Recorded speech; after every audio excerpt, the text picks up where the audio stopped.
What's up, everybody? Welcome to the live composing show. This is Stephen Melin. I hope you're doing absolutely fabulous today.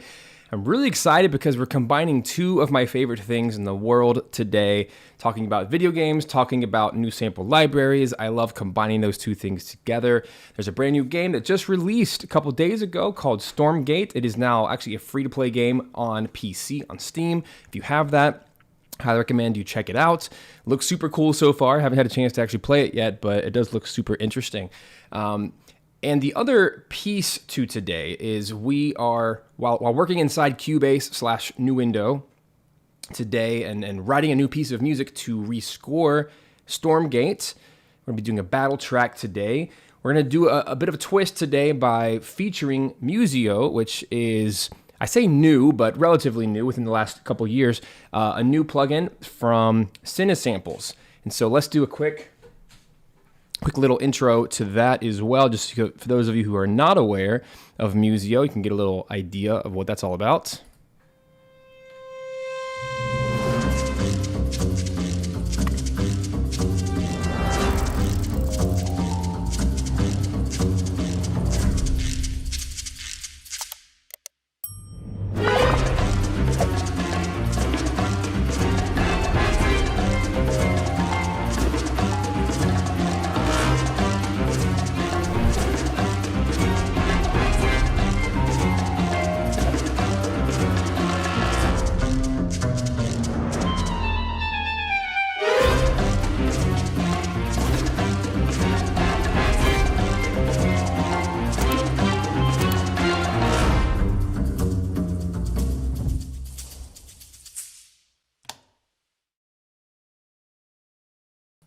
All right, so there you have it, folks. So Musio, as you probably just saw, it is a collection of basically every CineSamples virtual instrument over the last, decade, 2 decades, however long they've been around, they've been kicking.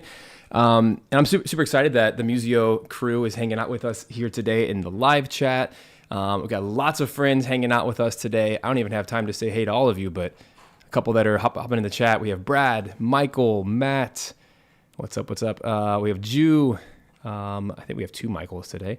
Man, this is going to be super fun because we get to just combine these 2 worlds together of the orchestral, cinematic sound. And what I'm most excited about Musio, if you haven't used it before, if you haven't seen it before, essentially it's a VST, right? That loads similar to Contact. And instead of having to go through all these different companies and different stages and different mic positions and all the things the hassle that comes with being a composer and trying to recombine all these different sounds together, what I think my favorite part about using Musio so far is everything is already there, and it gives you a really great starting place.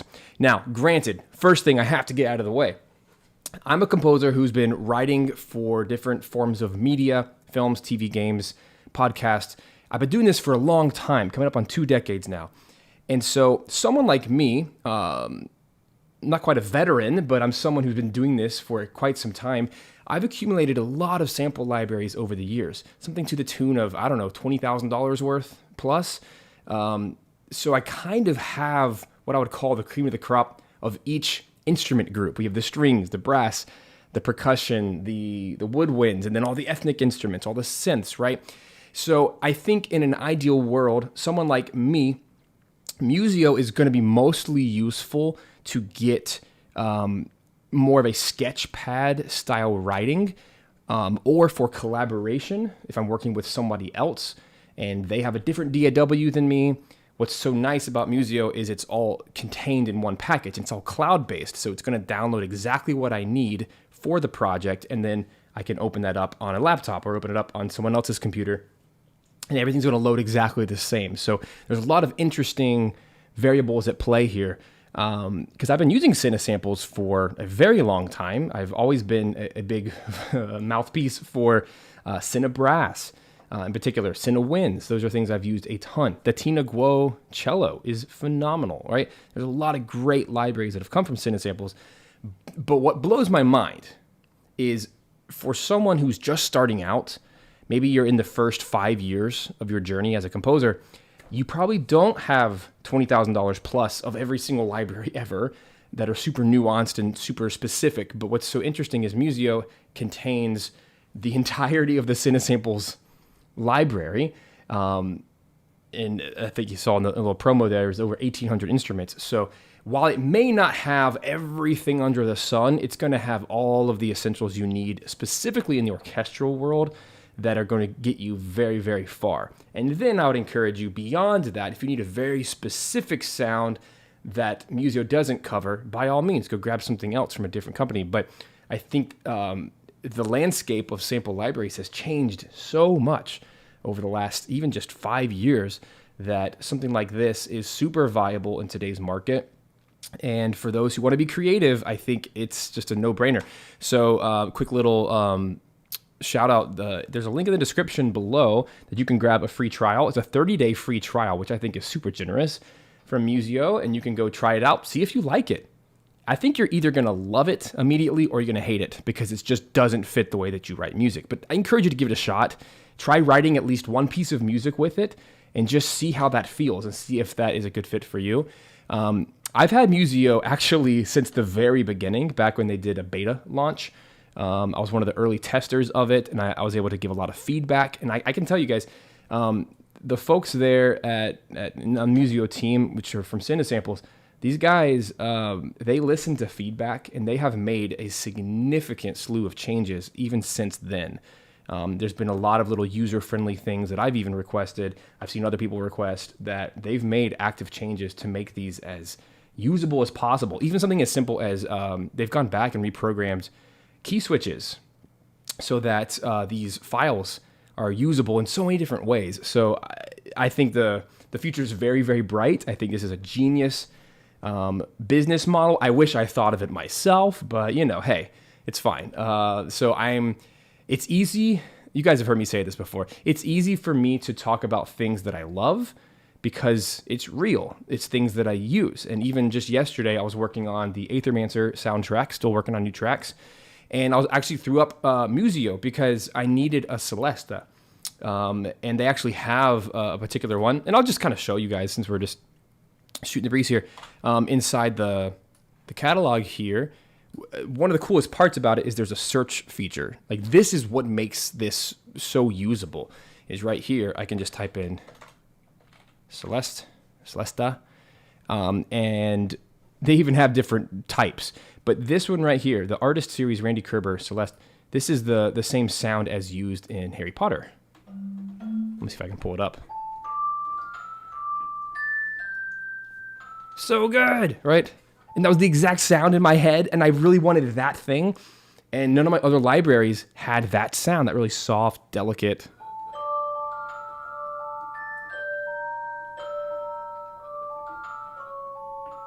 Right? How cool is that? And it loaded instantly. That's the crazy part. Now, I know not everyone in the world has the greatest internet. Not everyone in the world has the greatest, RAM and CPU and whatnot. And I know I do, and I know that I'm super spoiled and blessed that I have a machine that can literally load anything almost instantly. That's not everybody, but what I'm trying to say here is this setup serves both complete day one beginners as well as a seasoned professional. I've been doing this forever, and it is equally usable and equally viable. So I hope that in some way today that encourages you just to give it a shot, see if you like it. And a quick little disclaimer, the link that's in the description, the 30-day free trial, if you do decide to buy a subscription after that, and it's dirt cheap, guys. This is like a Netflix subscription. It's super cheap.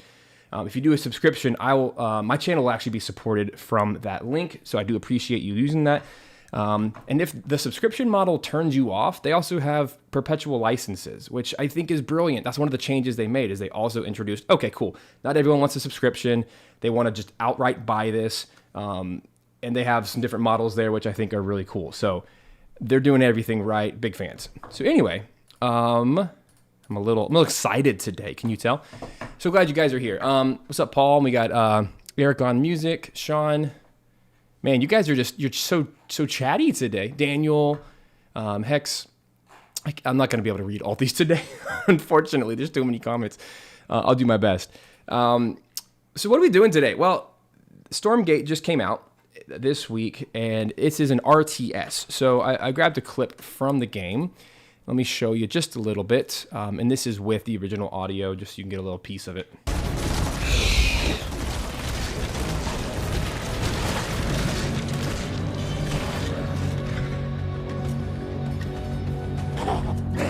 Our forces are under attack.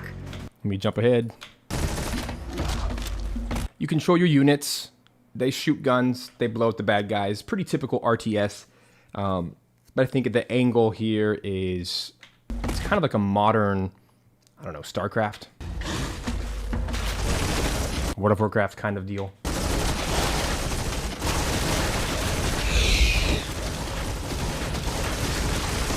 So what we're doing here is we're going to be fighting against a lot of sound effects. So I think it's really important that whatever music we come up with, it needs to have energy, but it also, frequency-wise, needs to really get out of the way of the mid-range, because the mid-range is where all the, all the explosions and all the gunfire and all the building.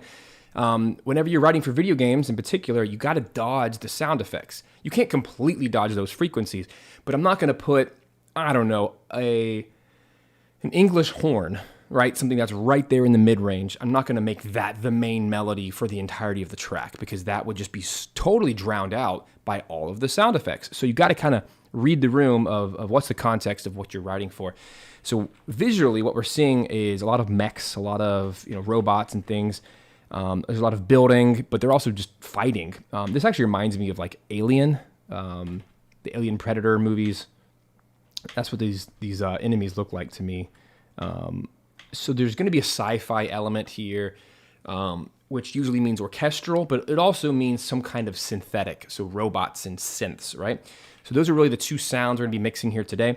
And I want to do something that is a little bit quicker paced, but not so fast that it feels like a boss battle. It's too intense, because these types of battles, you're going to be in this screen for 30 minutes, up to an hour, right? Typically in tactics games, or strategy games, you're typically on a map for an hour. So the music needs to kind of groove and have a pulse. Yes, it needs some percussion, but it can't just blow your face off for such a long time, right? I think that's really important.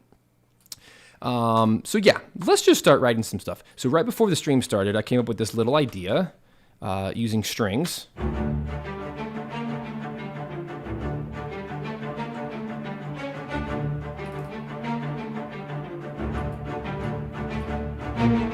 And to me, that kind of fits the pace of, we're grooving along. That's 90 BPM, nothing too fast, not too slow, kind of right there in the middle. I was kind of envisioning 100 BPM, so that's pretty on brand. 4/4, I think in most cases, is going to be a time signature that works best. You don't want to dance, like you don't want a 3/4, unless you're going for like ethnic or a waltz, and this is not that. This is a battle track. I could also go for 6/4. For those of you who've ever watched my streams before, I'm for whatever reason, 6/4 is my favorite time signature, and I typically write things in that. And I might do it, but for right now, I kind of like the groove.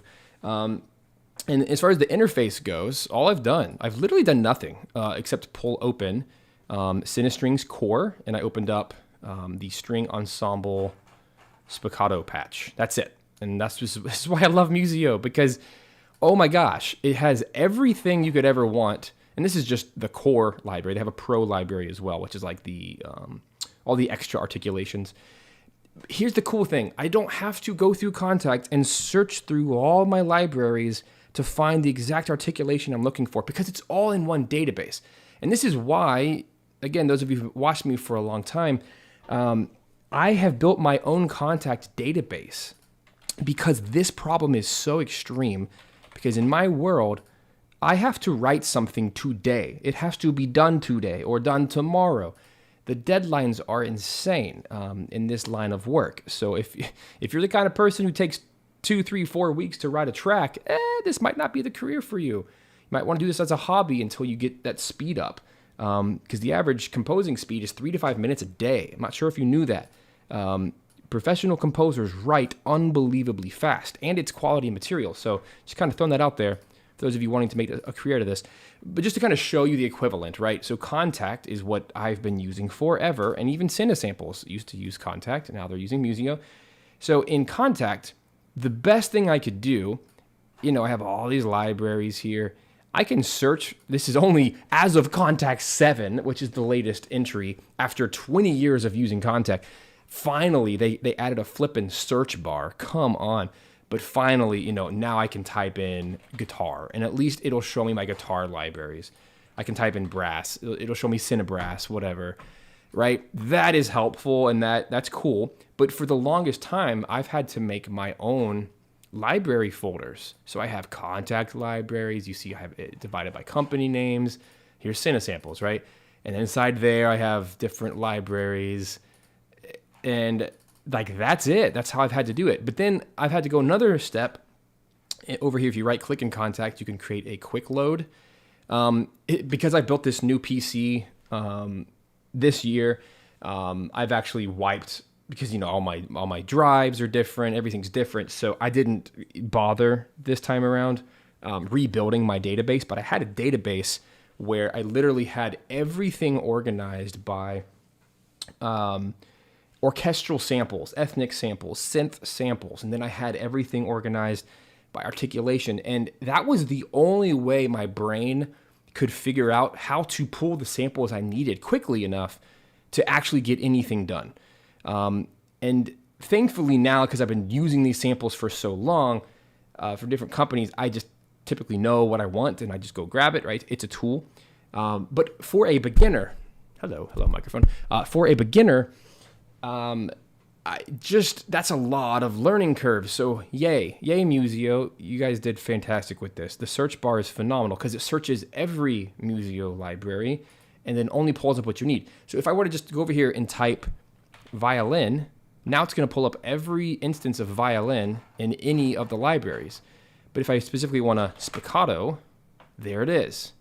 And then I can choose the exact one. And you can audition every single sample to try to find the exact articulation you're looking for, the right length, the right style, everything. So cool. So this really is a game changer. Now, personally, I'm someone who I don't like subscription models, so I would just buy the perpetual license if I was looking to buy this. Thankfully, I already have it. If I was looking to buy this, but I know for beginners, though, I used to do the East-West subscription way back when because I needed access to high-quality samples, but I didn't have the hundreds of dollars to buy something. As many of these libraries they're top-tier pricing, as they should be. They're good stuff. So just consider it. I think that's going to be a big deal for a lot of you. But anyway, just kind of showing you what a leap ahead this is. And I can only see this getting better over time, right? Anyway, let's write some music. So yeah, that's what I did. I pulled up the CineStrings Pro, or the core. And I should also show, just so I don't get any, hate mail later, because I just to pull back the curtain for a second, I've done a lot of sample library reviews over the years.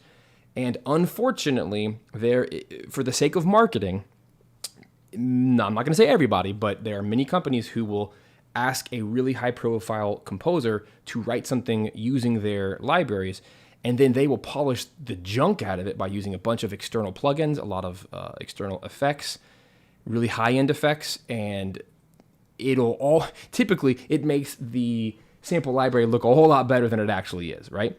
So my goal today is to be as transparent as possible, to show you how easy this stuff is to use, but also I want to show you behind the curtain of what that in a real life situation, you could not convince me to try to write a piece of music with any sample library and just call it finished, because my producer ears would not be happy. And if you are a producer, if you've been doing this a while, you shouldn't be happy either, because you know that there's other steps to take to help refine and polish your music that goes well beyond the default settings. So for example, what do I mean by that? Well, if I open up Musio, this is what I'm going to do. And if you want to imitate this, go for it.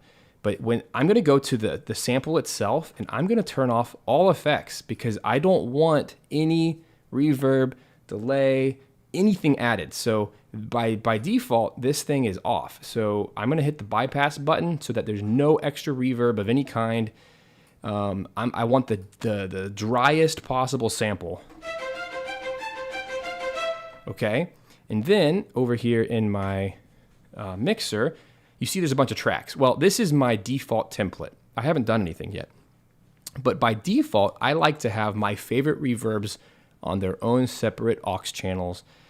So right here we have Aether. You guys have heard me talk about this for years. This is if I had to pick one reverb, this is my favorite reverb of all time. It's the 2C Aether plugin. Absolutely phenomenal convolution reverb. I think it's the best orchestral hall reverb in the planet. We have B2, which is a super spacey, modulated, digital reverb. It is like for throwing things to the moon and back.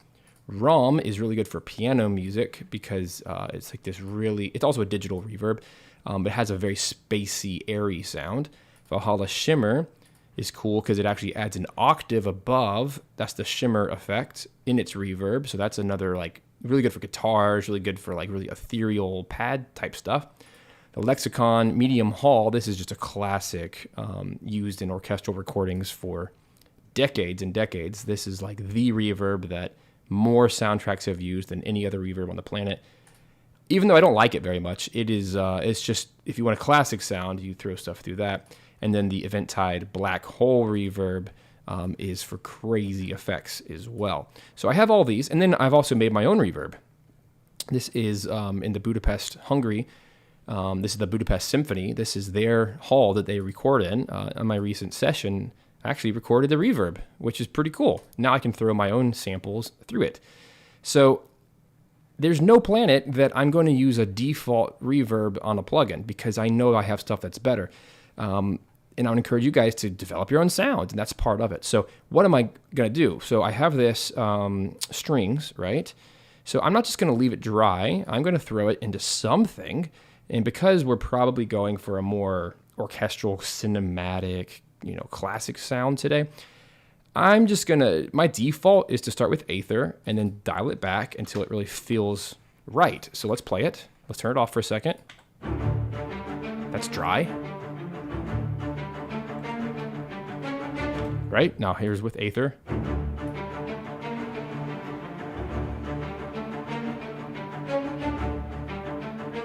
Now, just my ears know -20 is like the sweet spot. Okay, cool. Great question from Paul. I've actually considered doing a YouTube video about this. Maybe I'll do it soon. If you want to create your own IR reverb, literally all you have to do is go to any space on the planet, an orchestral hall, a train station, right? Somewhere that has a lot of reverb naturally. Put your microphone where you want it, and then clap. And then record for about 10 seconds of silence. And then what that gives you is a wave file that is now the downbeat is, the clap. And then all of the tail, called the reverb tail, after the clap, you can now throw that into a plugin to create an IR reverb. So the one I use is just a default plugin inside Cubase over here. Most DAWs have these, by the way. This one's called Reverence. There's free ones out there too, you can look them up. Reverence, and then all you do is you literally import the wave file, and then you can tell right here with the pre-delay, the time scaling, size, tail, like you can play around with all these settings, and you can get the, so what you're seeing right here is a clap right there, and then you're seeing everything after the clap. And then what this plugin is doing is it is showing you everything that's happening after the clap, and then it is throwing it into your mix. Super cool, super duper cool. I learned that in my audio school, and that's something I took with me to the bank. Highly recommend you make your own reverbs because it'll always be unique, right? It'll be your sound. So anyway, back to here. What I also want to do, let's actually turn off Aether for a second. I do want Aether, but I'm also going to throw it into the TomTom Studio because that's just where I typically record things. And let's see what that feels like.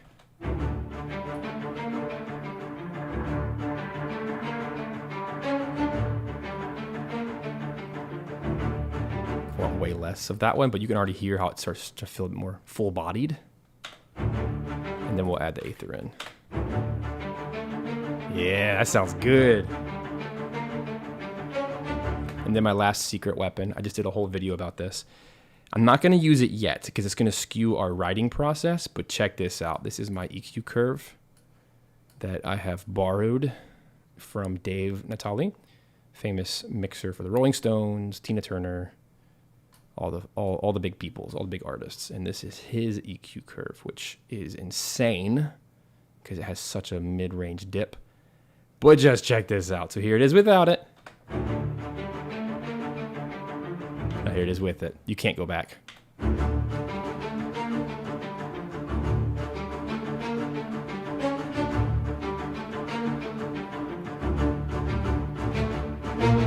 So clean. But anyway, but I don't want to write with that on because that's going to skew all my decisions. But I can play around with that on the master later. Anyway, woohoo! Just kind of giving you the gist of how I route, and that's what I'm going to be doing moving forward. So if your mix does not sound this clean and pristine, it's probably because you just haven't practiced enough with it, and that's okay. Try playing around with reverbs, play around with some EQs, and you can do all kinds of magic. All kinds of magic, okay?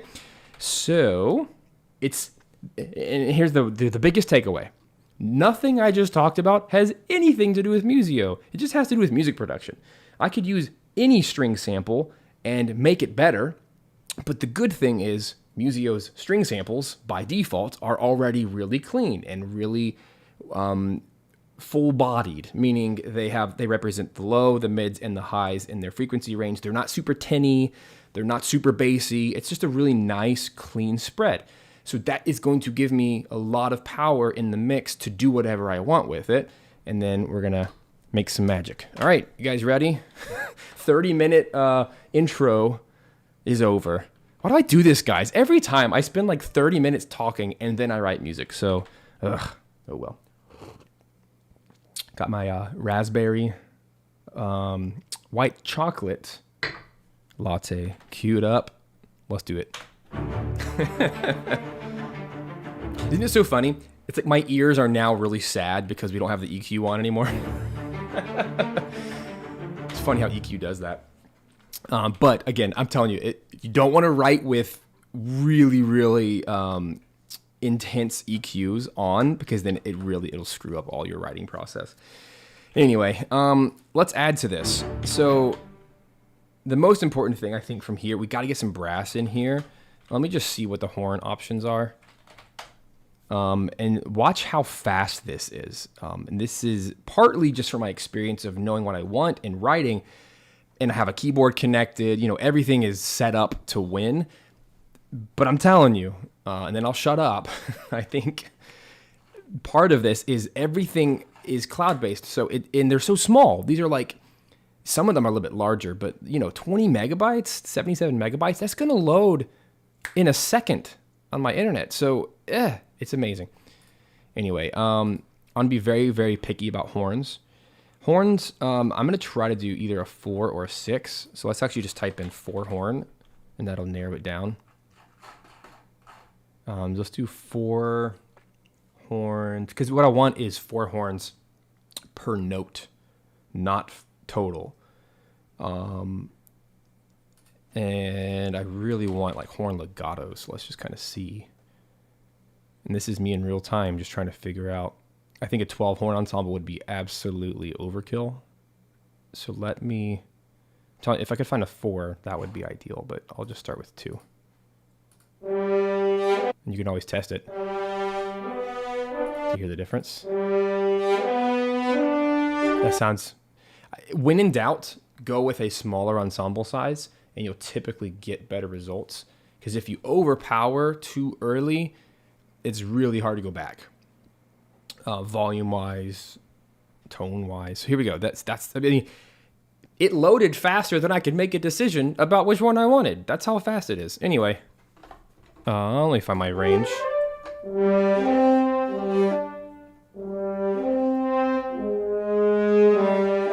So my goal here is to create, make sure you can see this. This is going to be, in an orchestral score, you have horns 1, 3. And then I'm just going to duplicate it. And guess what? It's already loaded because it's in the cloud and now it's on my computer temporarily. That's how this works. So over here in my mixer, I'm going to make sure that I have both horns selected. Let's throw some into the tom. Let's do less because they're further back. Or is it more because they're further back? Ugh, Fletcher Munson principle. Come on, Brand, you can do this. Strings are closer, horns are further, so it should be actually more. And they're negatives, which makes math harder. Okay, Aether, let's do... We want them to feel further away. So more reverb is the answer. There we go. Cool. See, this is the kind of stuff you just got to think through a little bit. It doesn't matter how good the samples are. If you can't mix properly, well, your fault.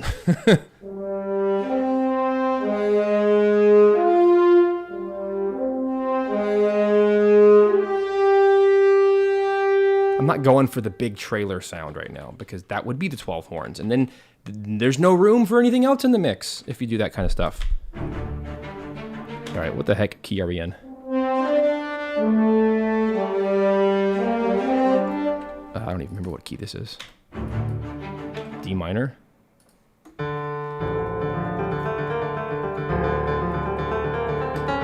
It's actually D harmonic minor.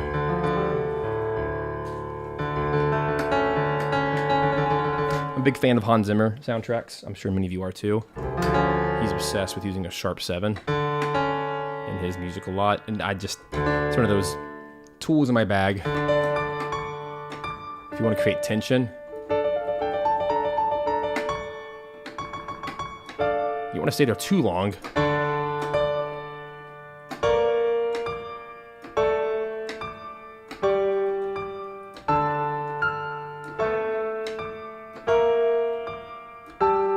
Something like that.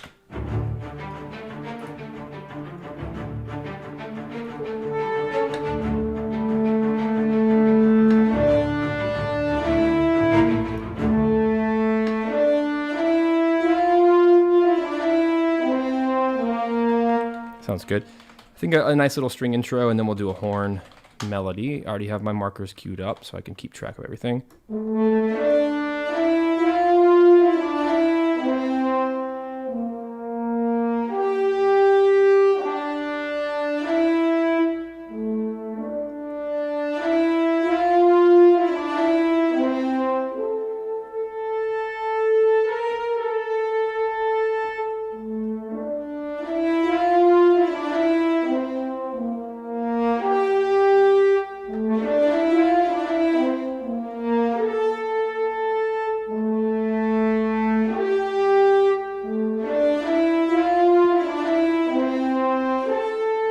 I don't want it to be too happy, so let me, that'd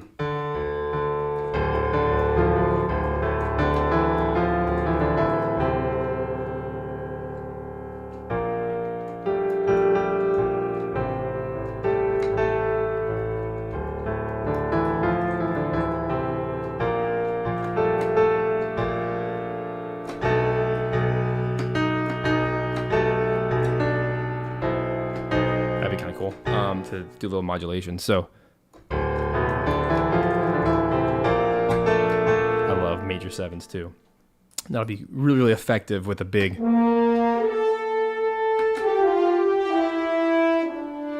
going to be also careful to use my mod wheel here.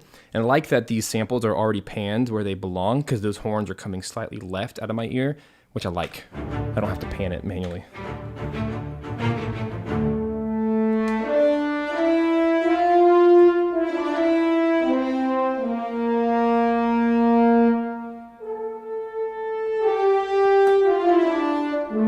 I really should put a click on it.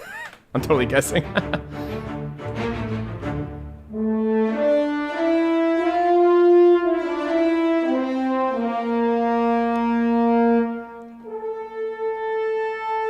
It's not interesting enough, so.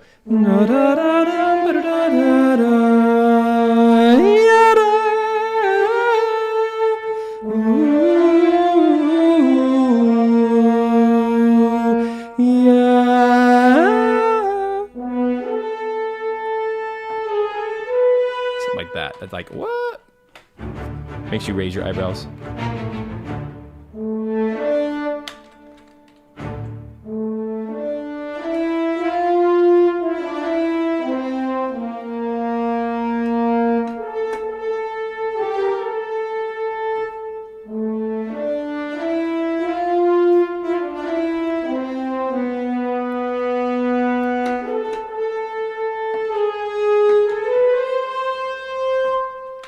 cool little transition moment. It's a good B section. So really the melody is the A section, and then probably double it or something. That's a good starting spot. Let's get that all quantized. And I have a Stream Deck up here to help me quickly navigate a lot of this. So these are just key commands. So if you're not able to do this quite as fast, it might just be a practice thing, but almost it's usually like a key situation where you just need to figure out some kind of key commands for yourself. All right, I can already tell. I'm just kind of looking at it, seeing anything feels super off. Some of these need to be eighth note quantized, and that'll help. Like that.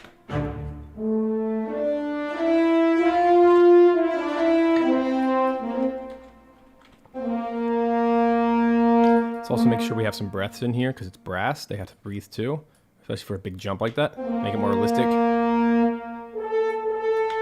So like here, give some space, the sample to breathe.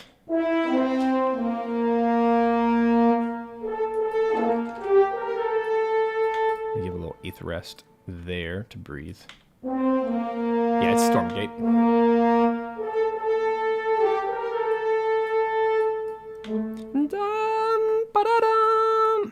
And then we'll have the low brass. Yabba-dabba-ba.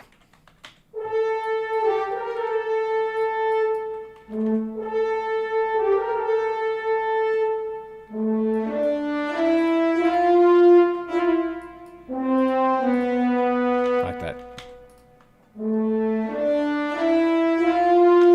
This is undoubtedly a result of the time I've spent working with Hitoshi Sakimoto-san. He's a composer for Final Fantasy Tactics.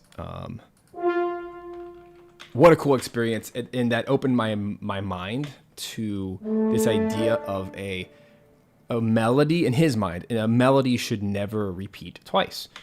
He likes to shift the expectation halfway through. And it's just stuck with me. And that's something that I like to try to do.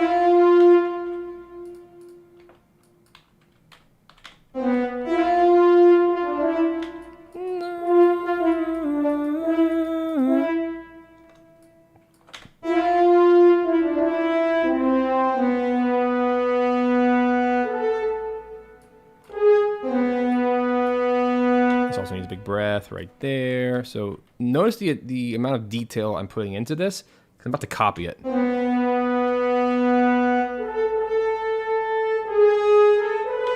these just need to go. Let's see where trumpet doubling will help.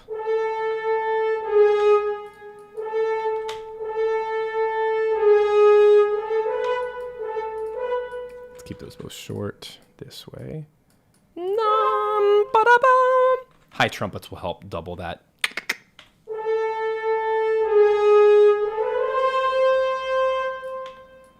Something like that. That works. So that's just one horn part.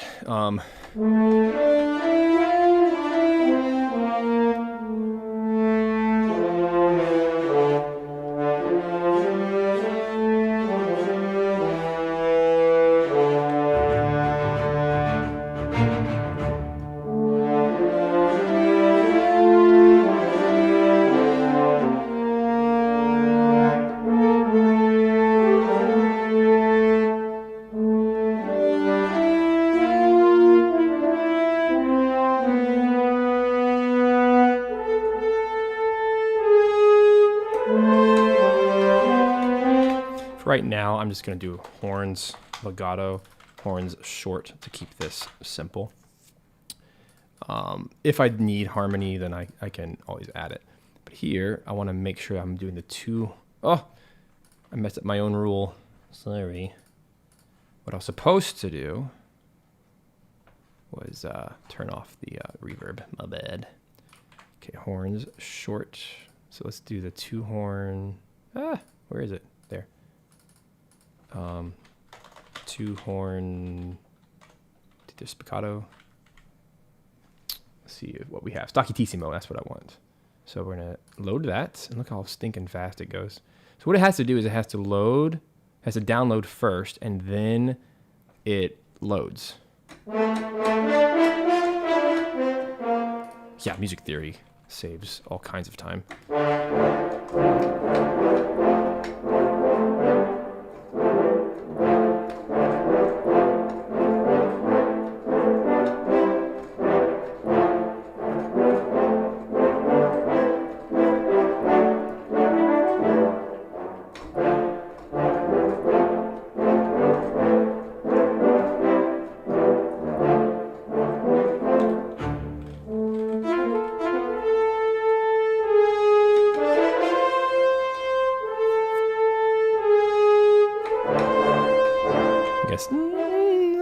I have to get the skeleton before I can actually orchestrate, but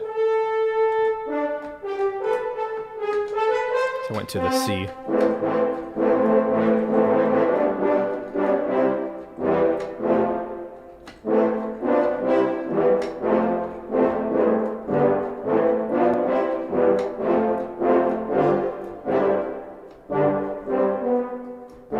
That's cool.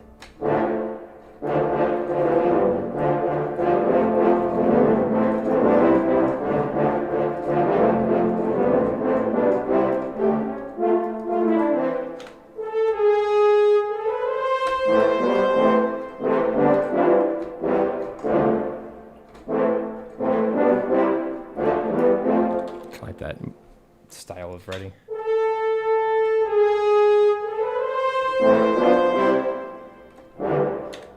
So we only have 2 horns. That'll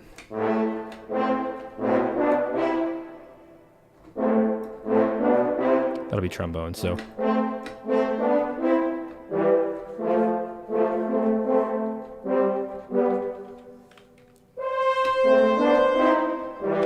Part of this is just knowing what instruments do what.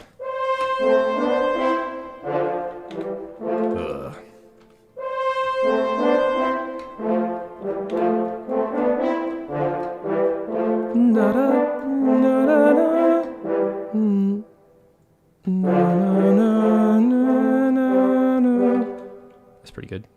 Uh-oh.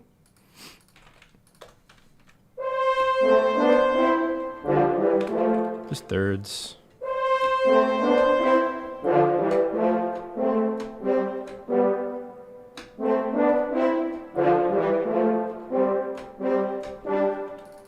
Just an idea I want to throw out there. Let's do 8th notes. And then I'm thinking about it. Let's do low brass, which if they have the monster low brass, they should. Cinebrass, low brass. They should have the staccato patch, which is really, really nice from Cinebrass. I have this in library, but I'll continue to use Musio just to kind of keep it simple and consistent for everybody to see. These are my go-to patches.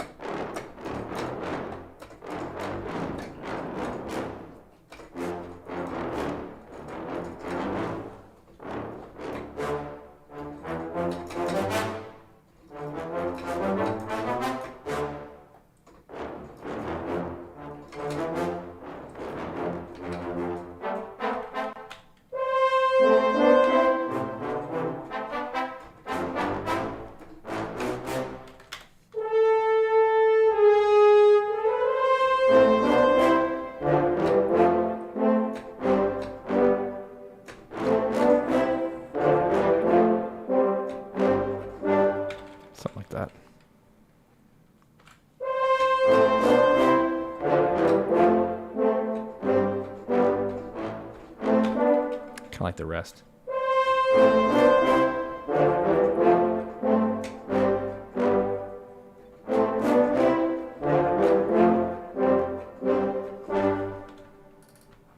Alright, that's the idea. Let's get it in.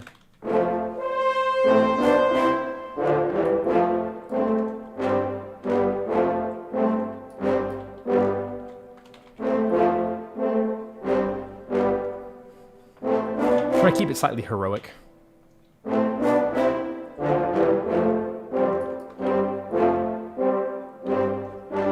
right, again, just an idea, but I like that. So let's do some more things. So let's do violins legato, just first and seconds combined. to double this. Let me get all this in somewhat of a score order. There we go. Violins here on bottom. Let's grab. It's all Musio, so let's just see if they have a violins legato patch of some sort. So what I'll do is I'll combine legato espressive. We'll do that one, and then we'll do violin 2, which is already panned, which is super cool. There's no phasing. There's no phase canceling because they're all together.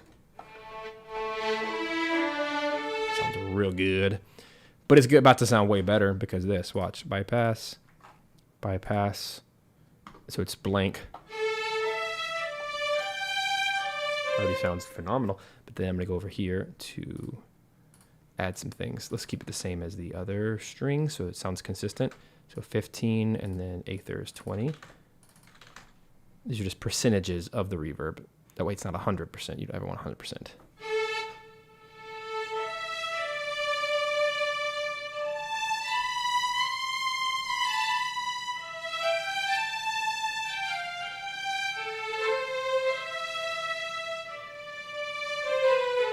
Yeah, it's going to be a winner. All right.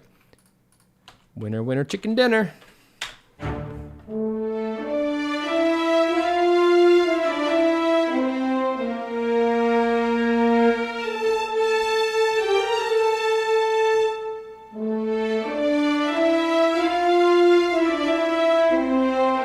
Ah, sorry, key change. That's so bad. Here we go.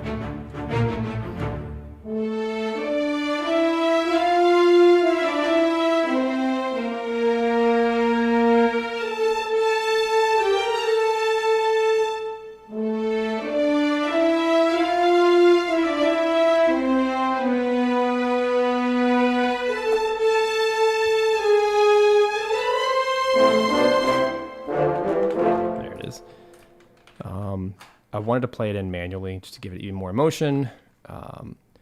Let's do this. I'm going to select everything except for the 16th notes. This will be a faster way of quantizing, so you can watch this. So quantize everything to 8th notes. And then, I forgot the key command, so we're going to do edit. Should be select, invert, and then I'll do 16th notes. There it is. It's the fastest way I know to quantize. Get them all locked in there. Now we can move forward. And just so you can see the modulation, the mod wheel here.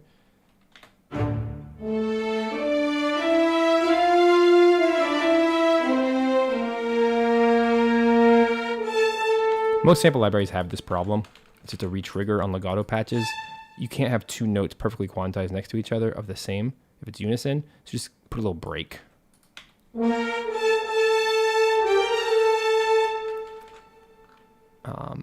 But also, similar is true. If you really want things to be legato, sometimes you need the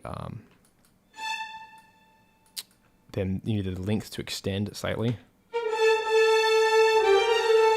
to trigger the legato slur.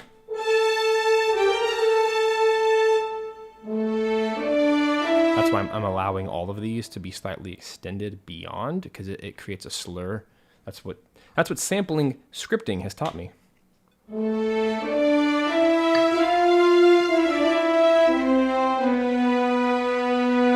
This also needs a slight break for the breath, even though they're strings, to match.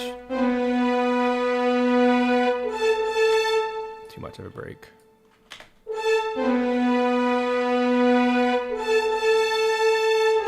So this needs more connective.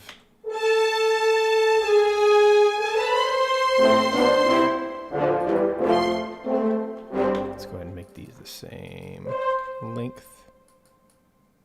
Cool. All right.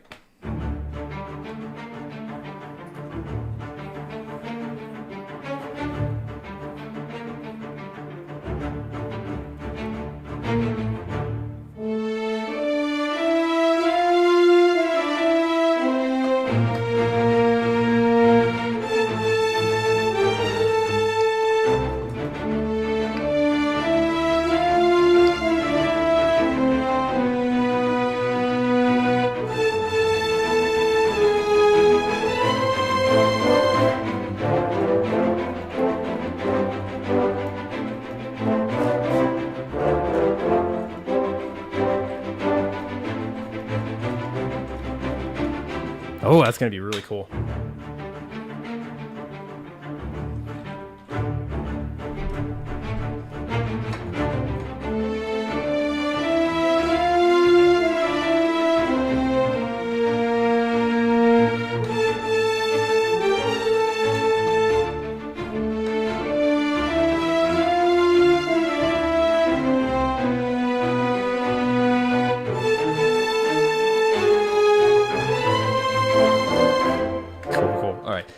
Just for my sanity and so you guys can see it too, I'm going to create a chords marker track. This always helps me. So section and then chords. I really love in Cubase and Nuendo how you can create a freeze pane, just kind of like in like Excel, right? Microsoft Excel. You can have two separate, see, this is a separate scrolling set of tracks and this is a separate scrolling set of tracks. So these are frozen in that top pane. I don't know if Cubase does that. It's Nuendo is basically Cubase Pro. It's a more advanced version that has extra features. I don't know which one has which, but that is definitely a selling feature for me. One of the many reasons I love using Cubase and Nuendo. Anyway, let's get some of these written out. So basically, the whole intro is D minor, and then over here. So,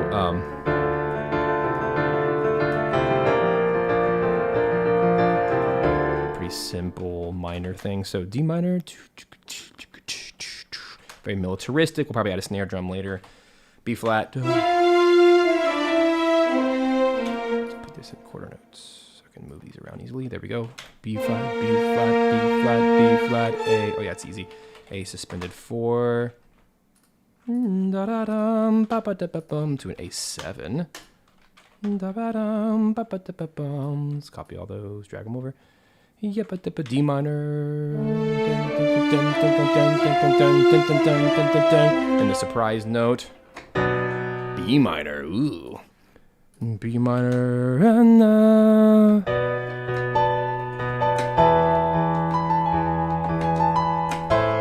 totally unexpected. So here, E suspended, E sus4 to the E7, A minor. Now we're a fifth away in the, what do you call that? So we start in D minor. Now we're in the parallel minor. Not parallel minor, that'd be B minor. Or no, that'd be F major. Music theory. It's just a 5, but instead of a major, now it's minor. Now we can do cool stuff. And we can keep moving and moving. And the cool thing about moving to basically a white key, a white note key to a white note key, because it's in a mode anyway, it will be very natural to just float back. Or even just for a loop, it'll start back on D minor and sound normal and fine. Or all I really have to do is suspend. And now this is the 5 that leads back to the 1. Music theory. You should go learn some. Very helpful. But what it does is this allows us to like go places, go on a journey, and then come back. Don't feel like you have to always stay in the same key area. It's a little boring. Sometimes you need to, but we're working on video games, guys. Come on, there's like aliens being blown up. Do something fun. Anyway, that'll help me as I'm writing this little chuggy chug line in the strings. So we have the violins up here. And we don't want to be in this range at all. So I'm going to make sure my hand is down here.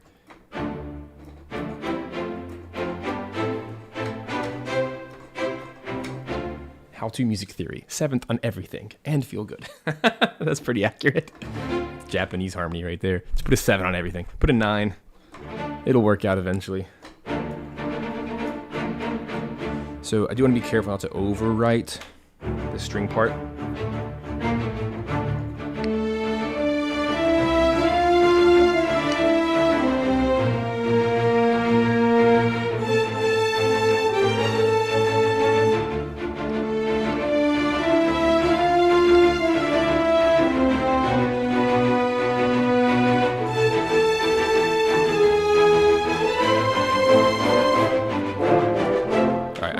thing here before I get carried away, because this now feels slower.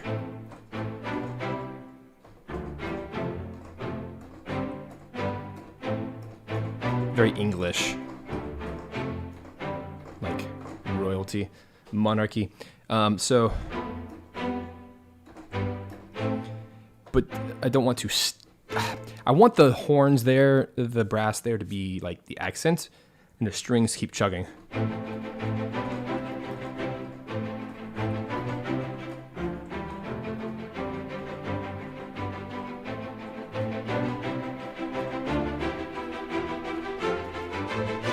Something like that.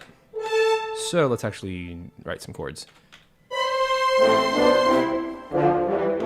So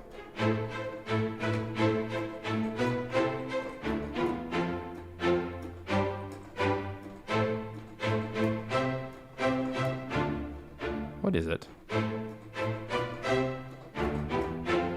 What would you call that? So A to the C, D, E, F. I'll have to write them all out, but A. Let's just write the main pillars. A to the C, D, E, and I'll just I'll put them in parentheses. This is D, E, like a passing tone. Ba, ba, F, and then two more chords here. This is G sus to just a normal G. It should be the same thing twice.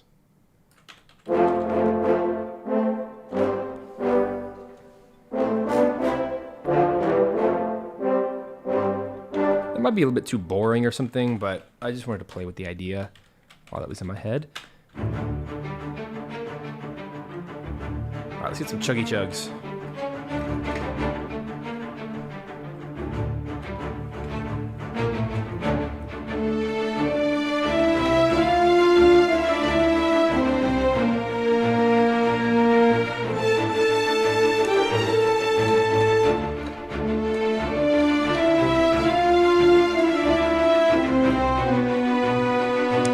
Hop an octave on my keyboard, get more range.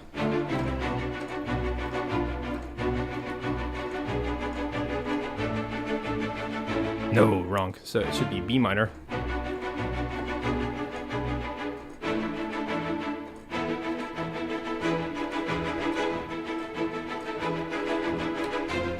Oh, I think I want that instead.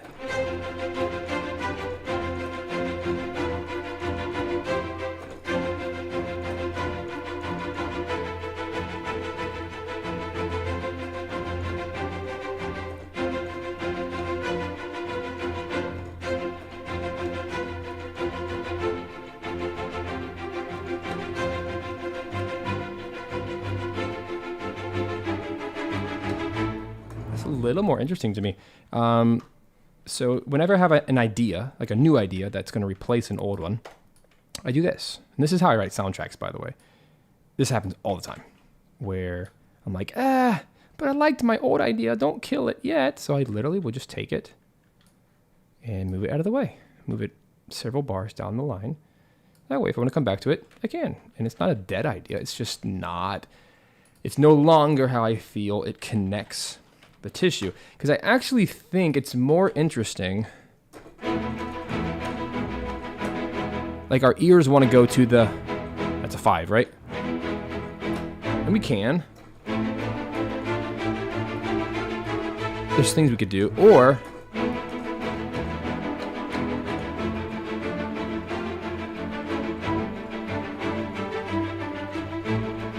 like get the expectations out of the way. And this is the power of using a DAW, right? We can try something and then say, maybe not, scoot it away, try something else that feels a bit more fitting. Oh,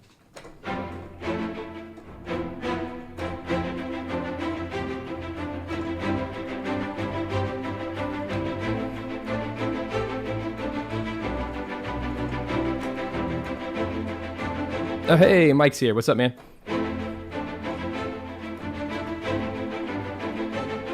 So I'm trying to figure out, I like the bass moving. And I think it's okay to do that once.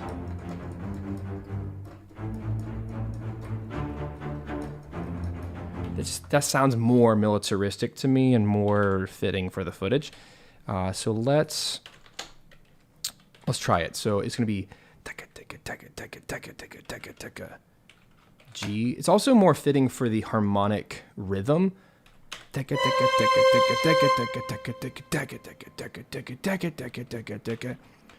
A minor is expected. Everybody say hey to Mike. He is the mastermind behind CineSamples. He's the CEO and of Musio. He went to great lengths and at great cost, personally and business-wise, to create Musio, and I am very grateful. I'm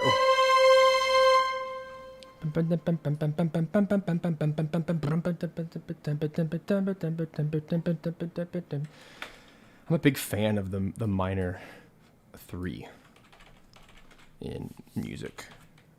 Not enough people use the minor 3. I just think it's so fun. It really throws your ear.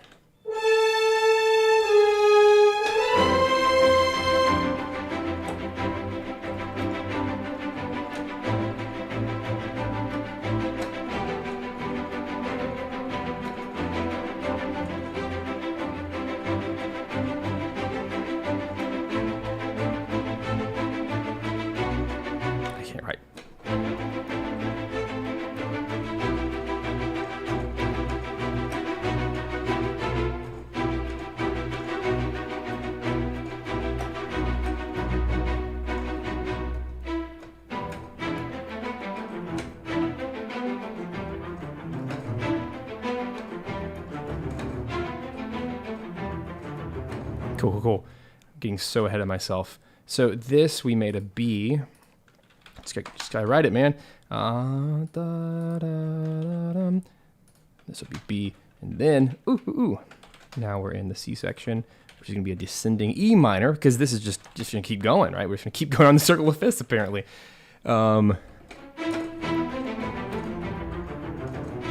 Phrygian mode. Who needs sharps and flats anyway? This whole thing's in white keys.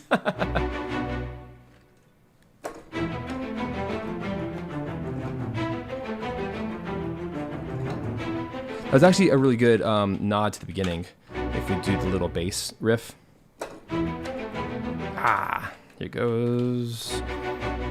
Left hand's gotta move.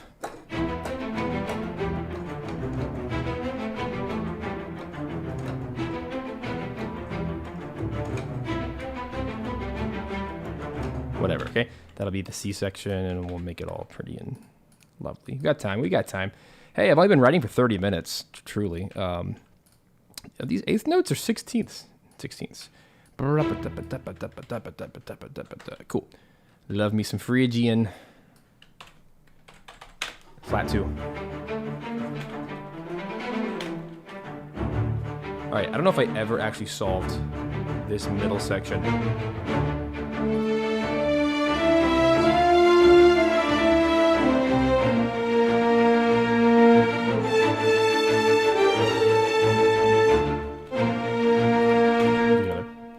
Of that.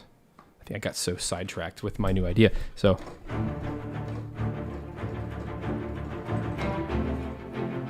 maybe we do like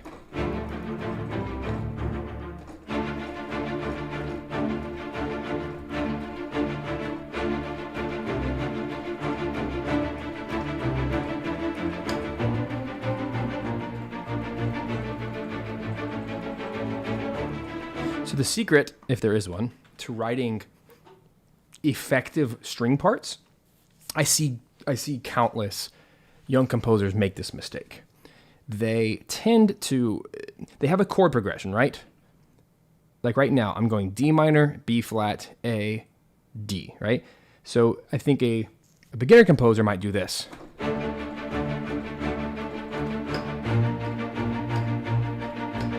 Nothing wrong with this.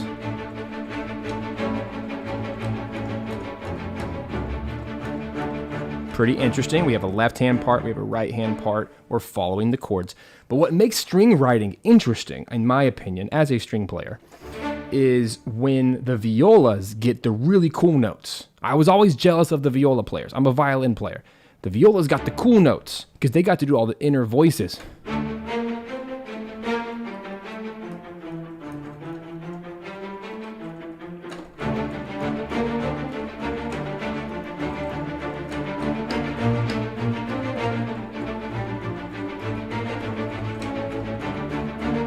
Right? It's those moving notes in the middle that actually make it interesting. Now, you don't need to move on every single note, but just kind of give you an example. So, for example, here,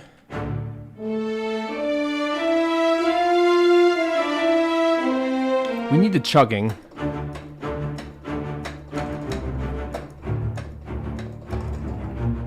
I'll do it down there.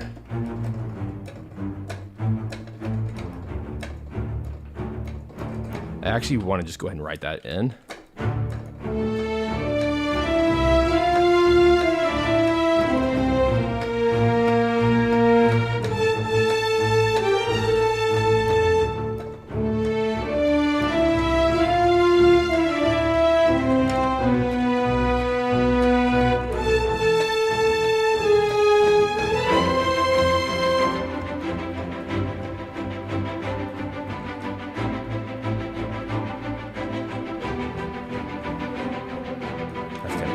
Track.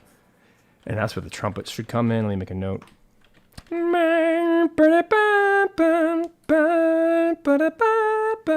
Because now the strings are taking over again. I gotta get these ideas out before they all disappear. Trumpet. Geez, I have enough ideas here that we can totally be fine. All right, Musio.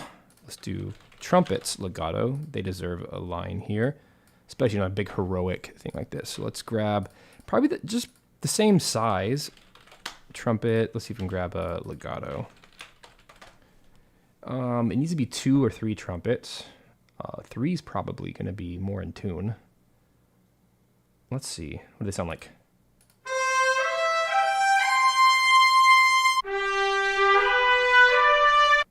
I kind of like the softer one. Let's do that. I don't know how big the ensemble is. It doesn't say. But let's just load it and see what happens. That's from CineBrass. Same as the other, I think.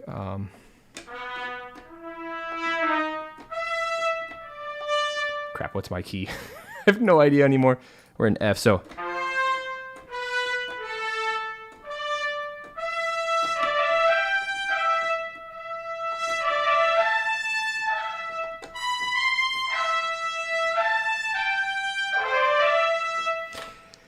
Let me try another one.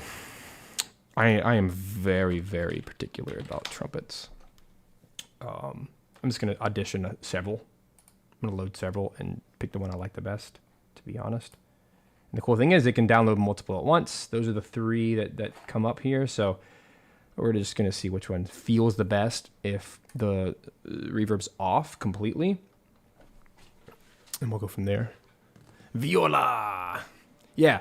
Why does everyone, not everyone, why do bad composers or beginning composers write such boring viola parts? The violas should be rocking. Like, they should be playing the most interesting parts in the orchestra, I think, truly. I was always a second violin by choice, because second violins get all the cool parts. First violins get the melody. Okay, fine, that's fun.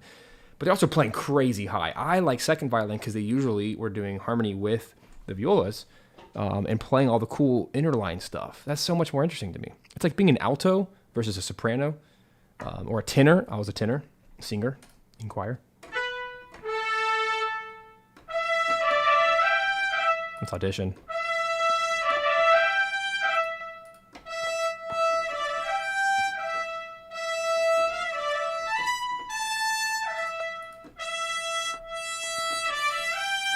That one's definitely not the right one.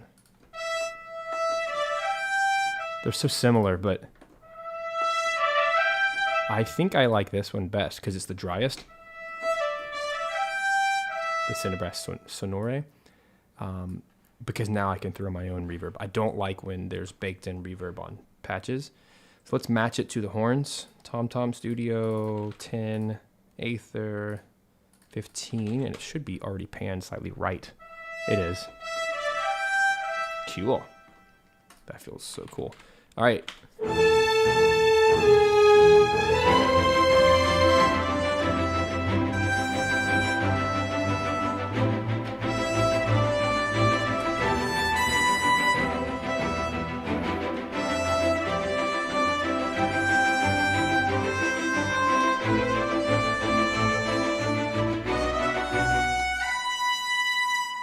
Something like that. Hey, what's up, Vince?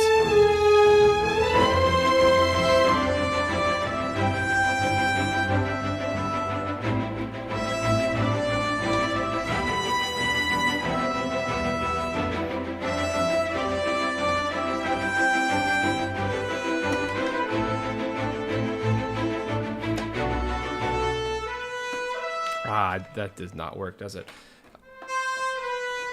Let's figure it out. This is my sketch piano for quickly auditioning things. So I like this.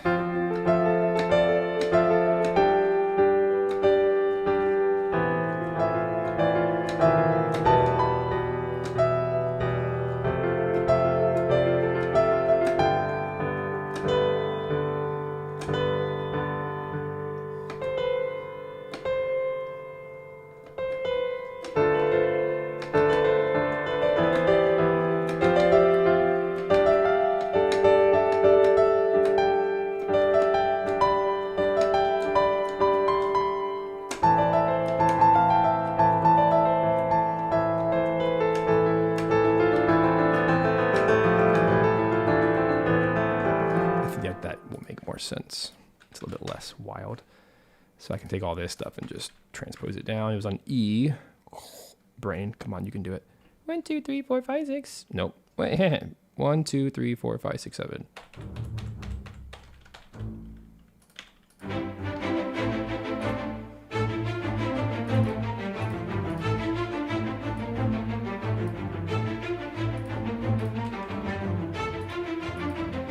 Whatever that needs to be. Okay, so my idea here was keep the trumpets.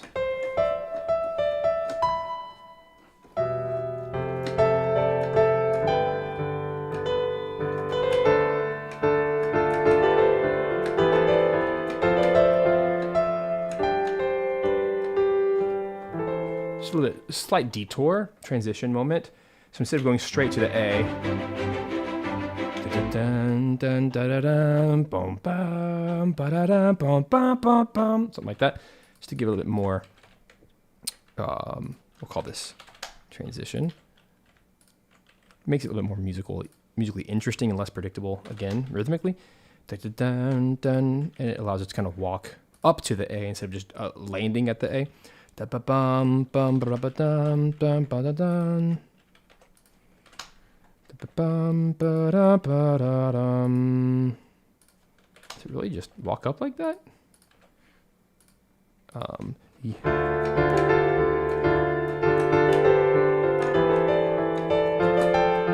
Well, it's gonna be an F2.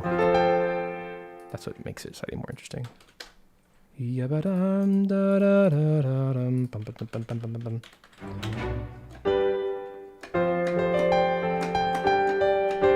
It has that nice passing tone, which kind of is an A minor.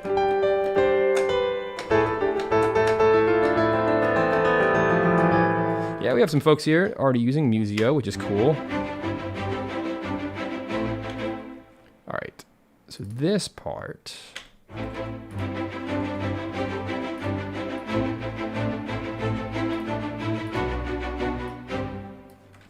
Everything's good up to that point, more or less. But this just needs a little bit of a...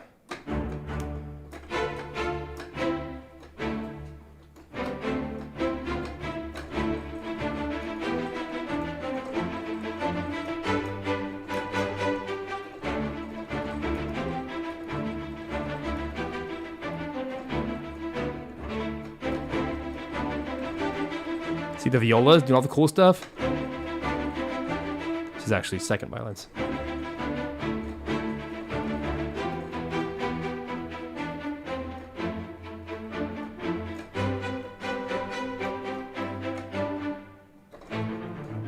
Cool. The next part.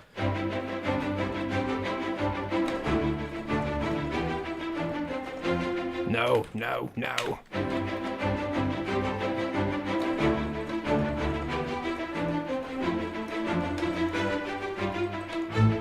Ah.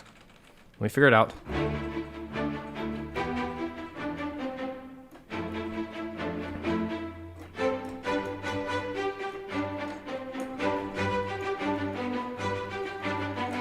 That's more interesting.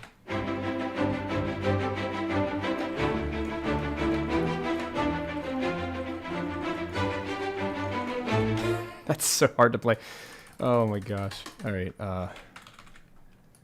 So quickly. That's okay. So it's all this stuff that needs help. Help me. No.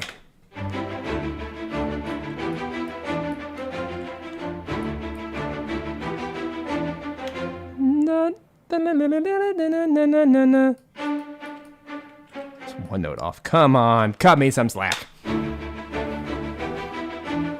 It just needs air who. That's all it ever needs.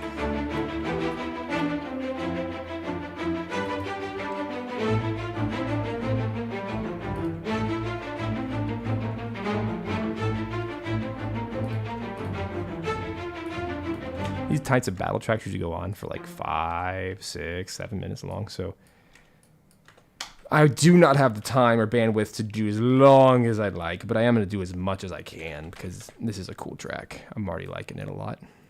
Very interesting. All right, let's clean up this string track because it is really the bedrock of the entire track. Oh, no, I can't do that yet. I need to get my trumpet line in before I forget it, which is... I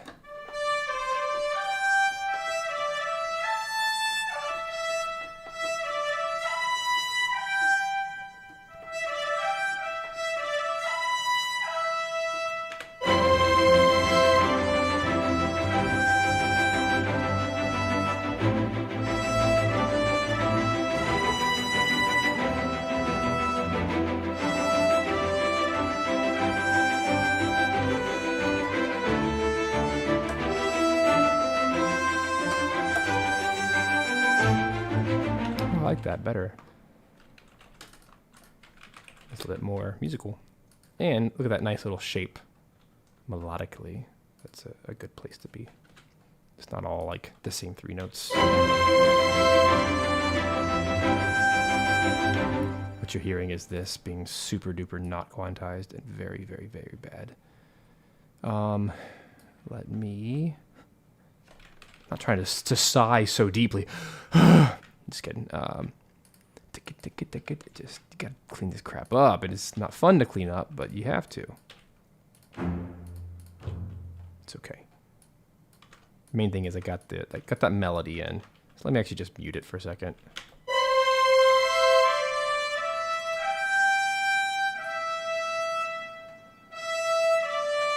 All right, so pro tip. This trumpet it's beautiful, but it's very behind.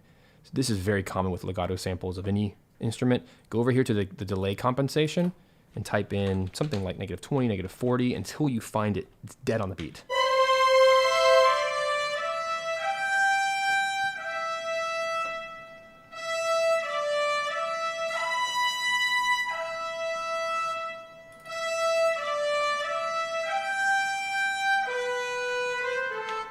Da-da-dum. This is where I need to do the breath, like we did in the horn earlier.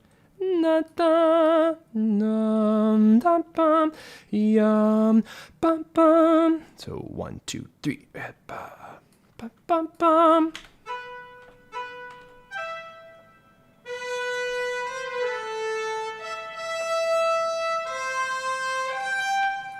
This is very hard to do in samples, but I'll do my best.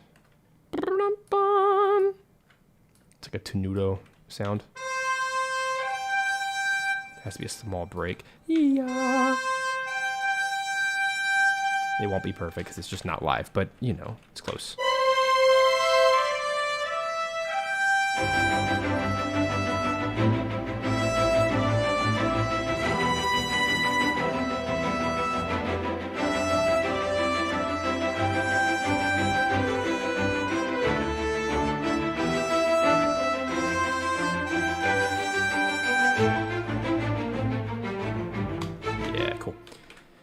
What's not cool is how poorly that's on the beat. So let me just take a minute to quantize. Don't run away. Have a nice, lovely chat, civil chat.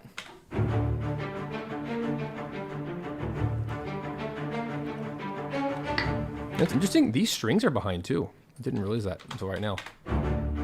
About 50 milliseconds behind. There we go. Now that's dead on. Strings are notorious for being offbeat, so please do yourself a favor and delay compensate every track that's not dead on the click. Now it's dead on, 50 milliseconds. And that's not bad sampling, that's just the nature of wanting to keep the attack in the sample.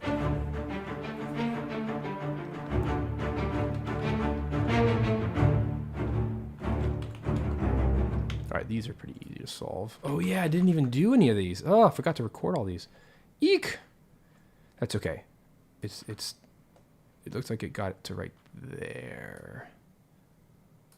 Yuck. Okay, these should be bum bum bum bum bum bum bum bum bum bum bum bum bum. Right?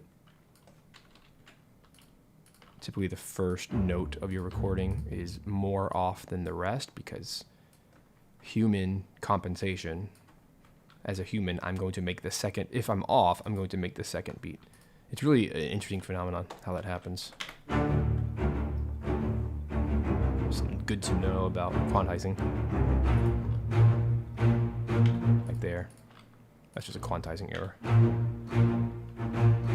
Gross. Yumpum.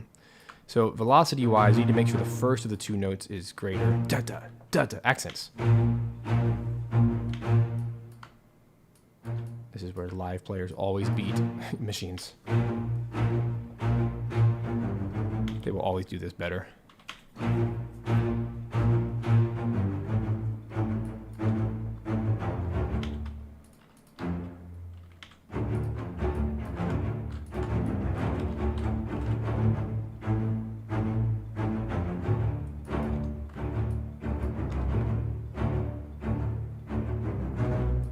Oh yeah, that really cool modulation.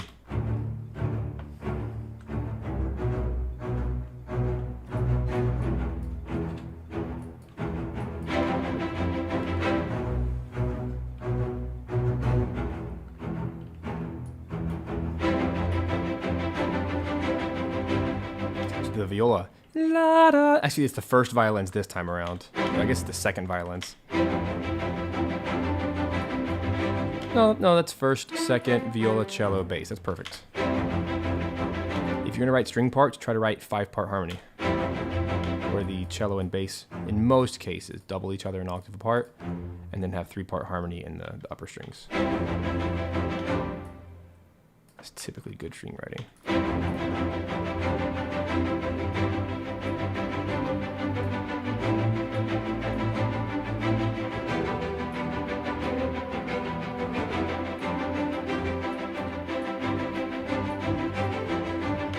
Mess. I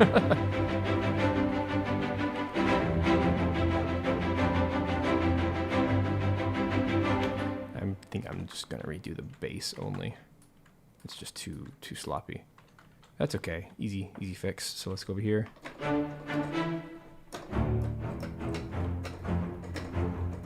Strings love playing this kind of stuff, by the way, in real life. And that sounds freakishly real to me. This sounds like it's being played live. Really good recording. Oops, can't hear that.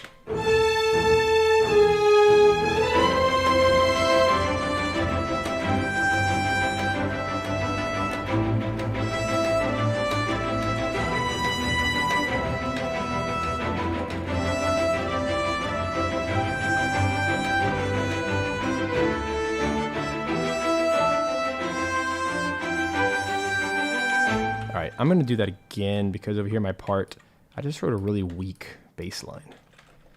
I'm not typically one to do super chuggy jugs in the bass, but it just works here.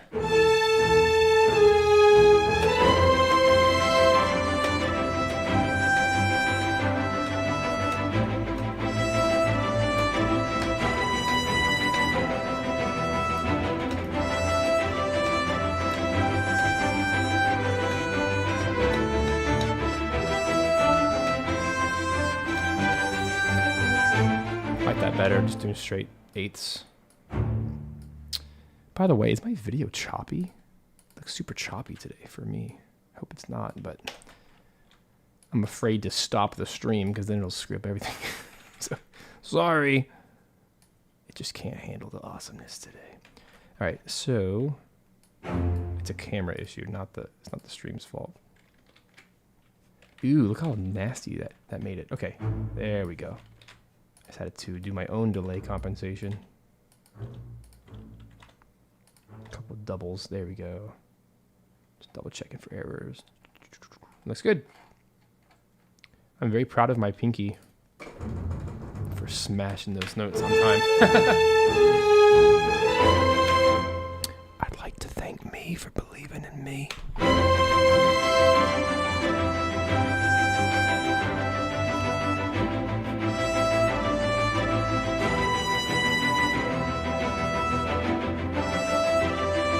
Okay, let's get the top part.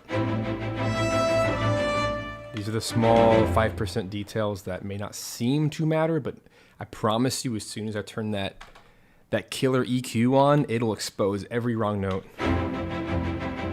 If there are any. So let's avoid that. Like right there's a missing viola note. He just took the day off. Typical. Called in sick.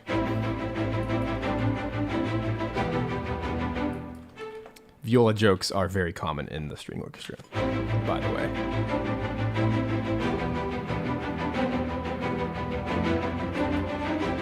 All right, what is happening here? Stupidity.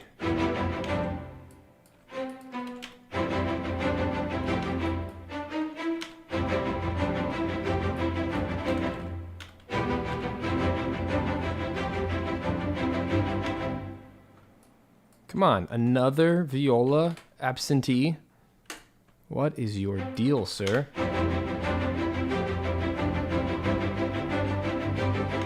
It's actually a second violin. It's just more fun to pick on the violas. Violas are viola players are astonishingly good. To be at the pro level, you have to be so good. And as I've learned, being in that pro world for a little while, most viola players are secretly violin players. They usually play both because they're so similar. You get more gigs that way. They just love the middle notes, which I think viola is more fun to play. Hot take. I'm also a large man, and a tiny little violin trying to get all those little high notes is hard. I'd rather play a larger instrument. Just saying.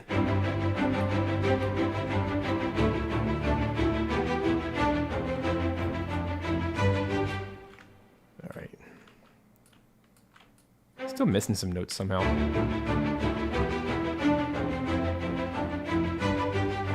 The harmony's good. It's missing some girth there on the bottom. So here we have. I just got to figure this out real quick.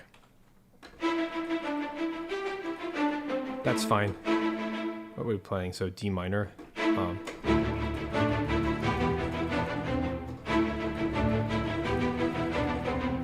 It's okay to have that clash.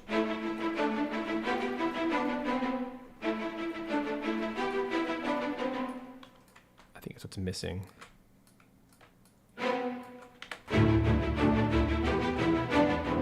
It's okay to have that. And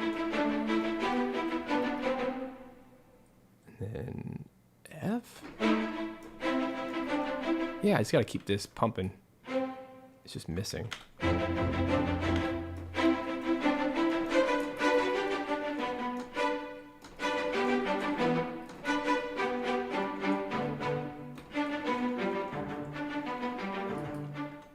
Let's just keep this. Na na na na na na na.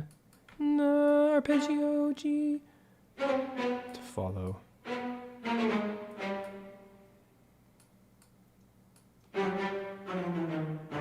That should sound better. Yeah, it's just more balanced that way.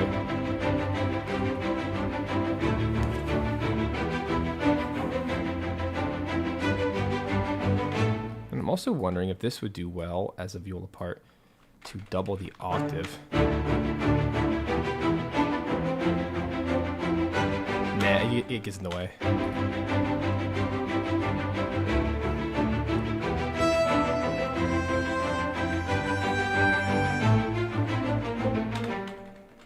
Yeah, Micah, you gonna do the challenge I did on Twitter?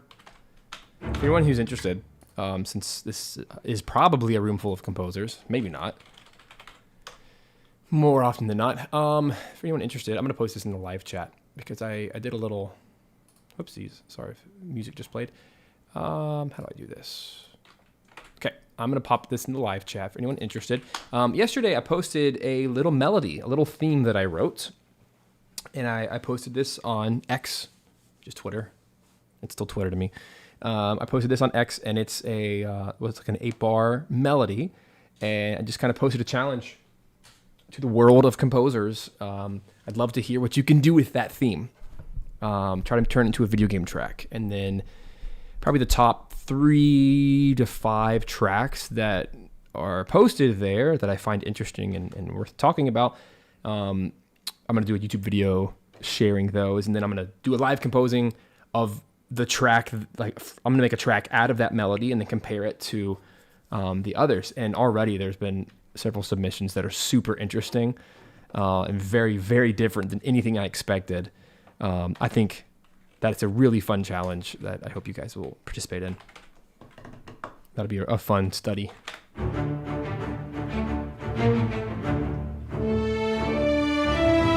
Totally forgot to write this. So left hand, it's doing this.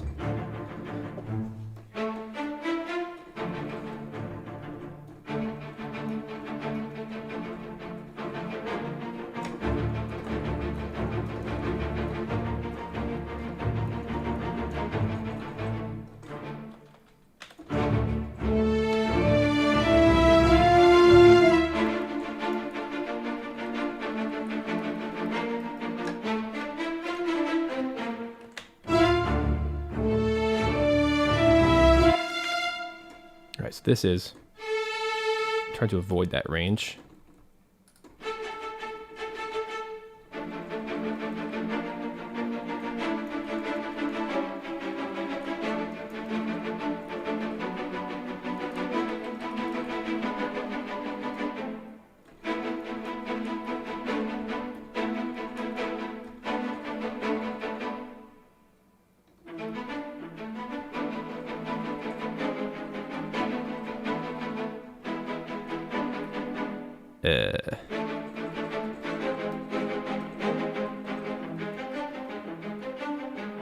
Okay, cool.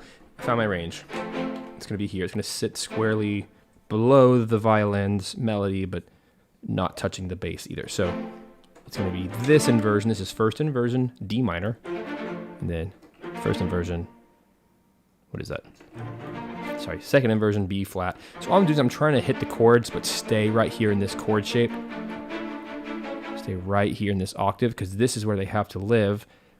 Because right here, this is all I have to work with. This is where the upper strings have to live, because the lower strings are here, the melody is up here.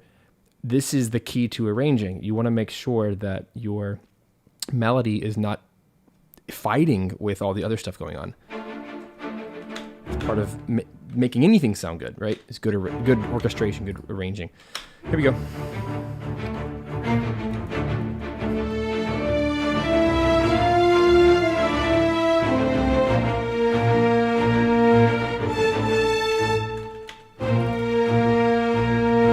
Yuck.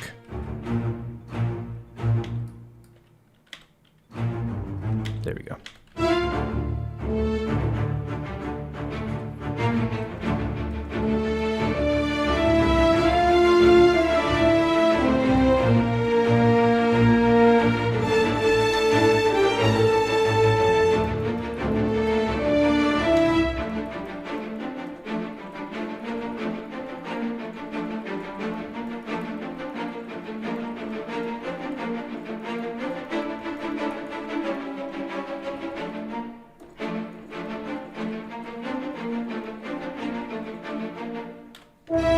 Feel good.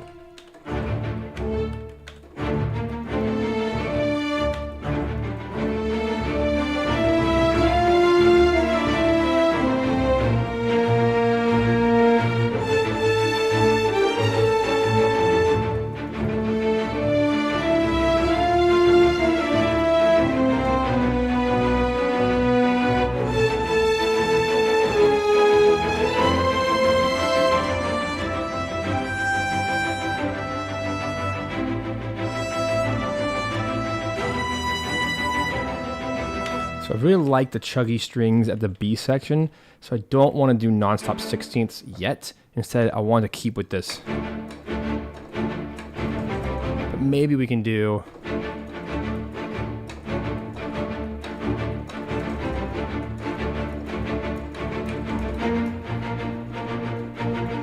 like the bass and the chugs are separate, but kind of a medium rhythm that's not too fast, but not too slow either.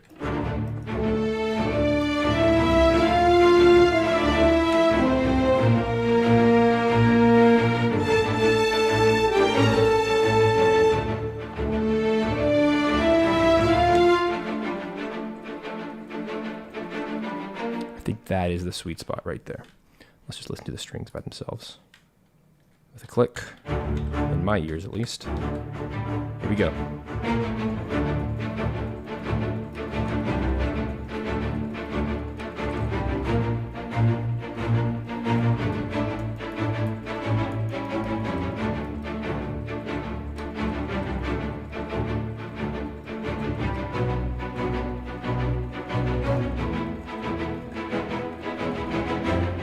Yeah, there it is. That's what I wanted the whole time. Finally got there. It's gonna be so good with that EQ. Just you wait. You'll hear it in a sec. I'll turn it on for fun.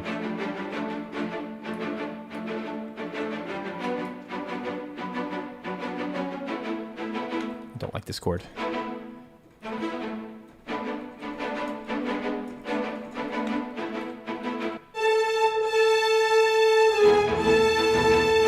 Happy.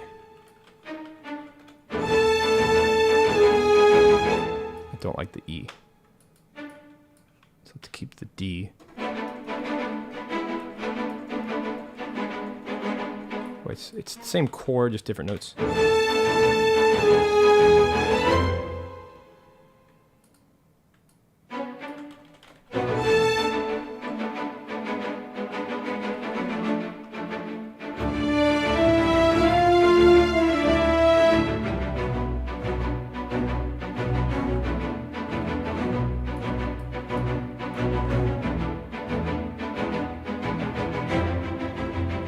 Yeah, there it is. All right, you want to hear this? You see how much like cooler this is gonna sound? Listen.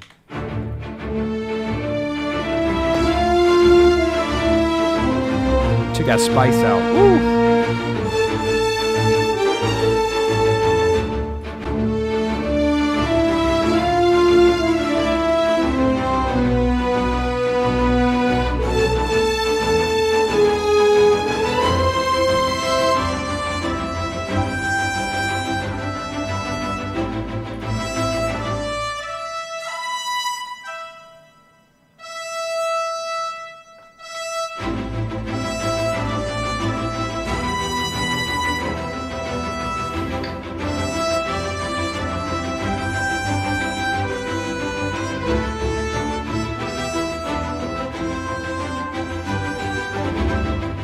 Quiet all of a sudden. Let me go to the mod wheel. I bet that's what happened.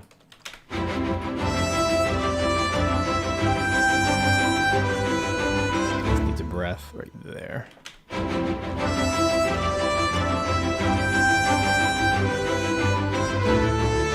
These need to be extended.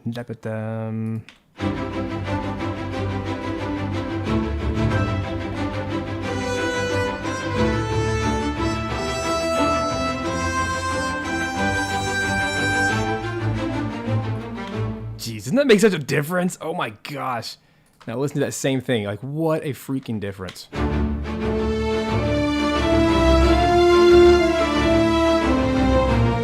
without it, nothing's changed. No volume has changed. Oh, okay, fine. 0.3 has changed. My bad.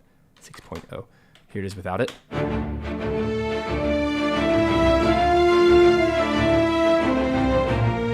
It's so boring.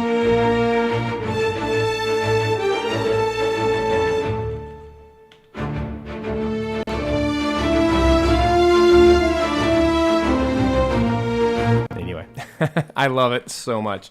All right, let's keep going. I haven't even done percussion or anything, right? Now, let's go ahead and add a snare drum. I feel like that's probably the most important.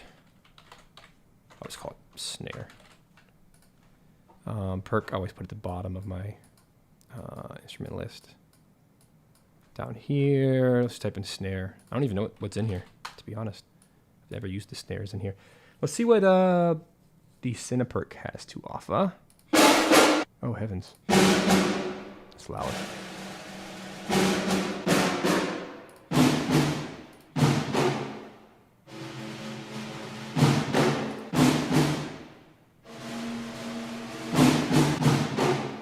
Let's try military.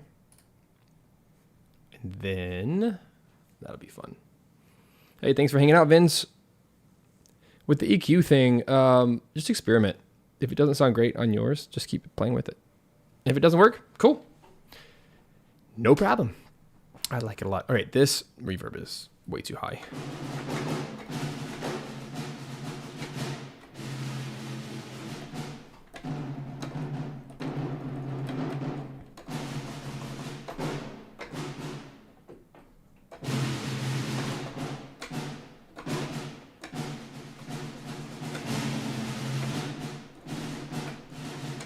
I'm going to try another one. That one sounds way too...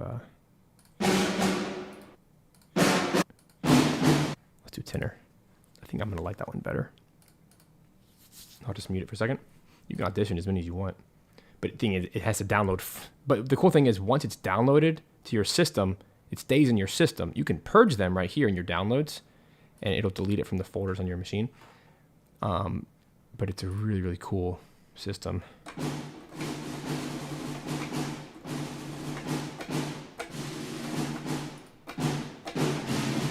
Definitely like the tenor better. All right, so let's go over here, mixer. Let's throw it into, let's do a little bit of tom. Like a tiny bit, like 30. And then a third, just a tiny bit too. Maybe more. Nah, too much.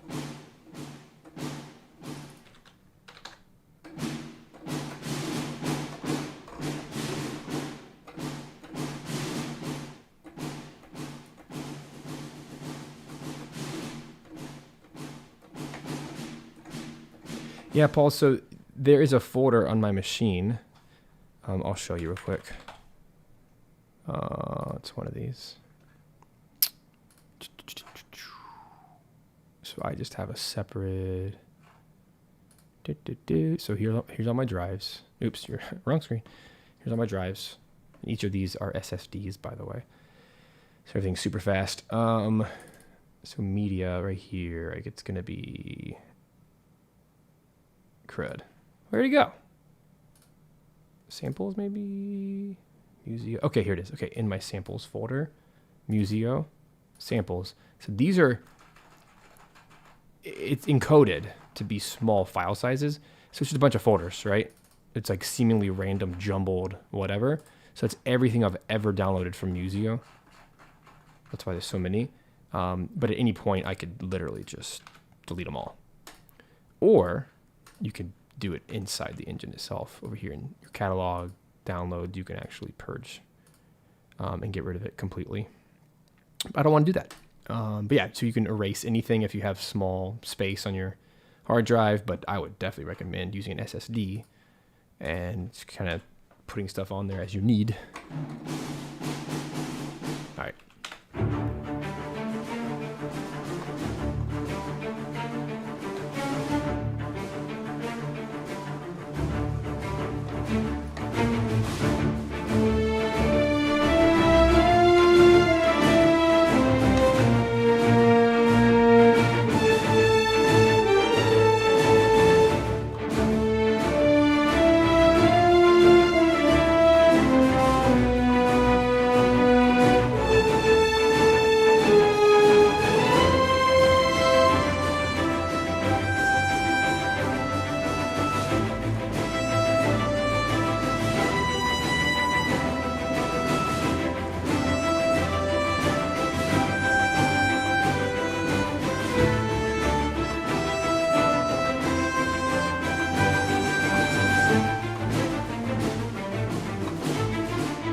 cool. There's a great note from Musio.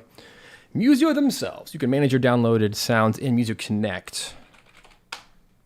So right here, I'm guessing. Oh, there it is. Cool. There it is. It's a separate app that has to run, but you can set it to run automatically when you log in, like when you load Windows or Mac. And there it is. So that it's not a lot. I haven't downloaded a lot recently. I actually purged everything recently. There you go. So I'm guessing you could go, oh, there it is. Look. Perfect answer to the question. Thanks so much. You can go over here and go to uninstall. It'll actually tell you everything about it. Yay. And you can move all your samples to a different hard drive really easily. Like, they have thought of absolutely everything. It's insane. Well done, guys. Well done. And thanks for the note there.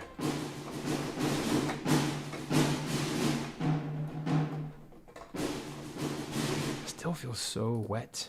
Let me try one more. I wonder if there's a drier one that's not considered like, you know, orchestral, whatever. I might want something. So that's a super close mic'd. But I kind of like it. You're still working on your coffee? Me too. Mine's cold. Mine's very cold now. What's Sunset Drums? I haven't seen that library before. Okay, no, I don't need rock drums. Let me just experiment. So, and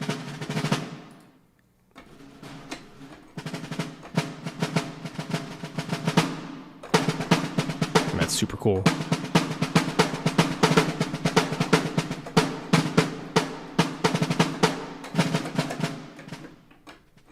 Like those little flams.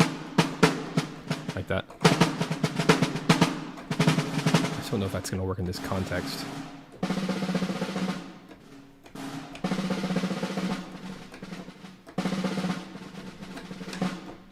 I'm going to say no. All right, cool. Let's go back to this.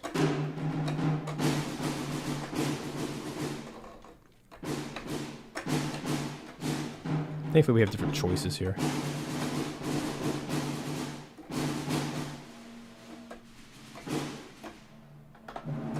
Oh, cool. And it's mod wheel. I didn't know that.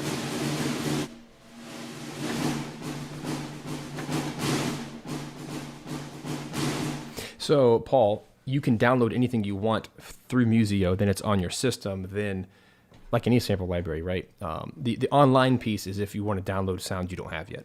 So if you want to go ahead and download everything you could, or whatever you want, whatever you expect to use, and then it'll be in your arsenal in case you go offline or whatever. They've thought of that. Because, yeah, that would absolutely suck if your power goes out, like your internet goes out. You need to keep working and you lose all your sounds. Like, that wouldn't make any sense.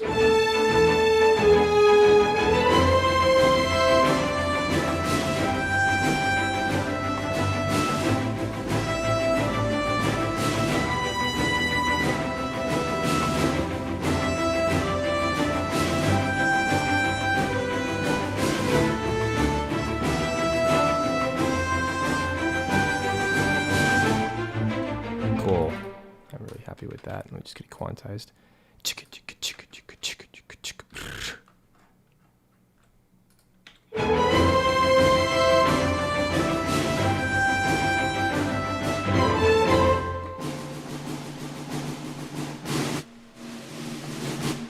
Yeah, white chocolate raspberry.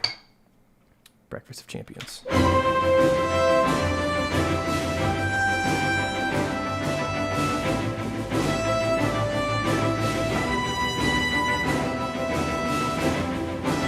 My ears need to EQ this. It's not where I want it to be. I'm also not used to using this yet. This particular snare drum. It's not bad. It's just it's a different sound that I want. I actually want it to be.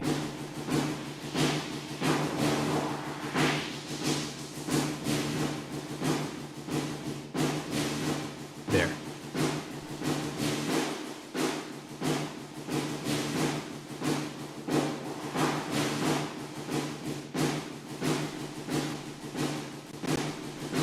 Nicer to my ears.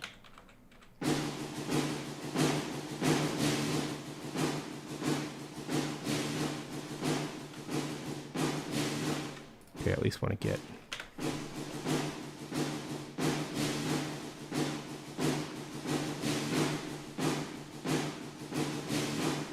Good sounding snare.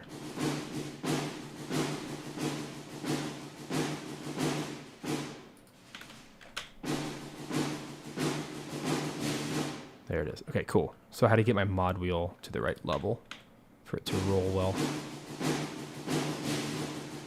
Nothing wrong with a little coffee stream. I'm surprised I haven't taken a coffee break yet. I'm just so in the zone right now.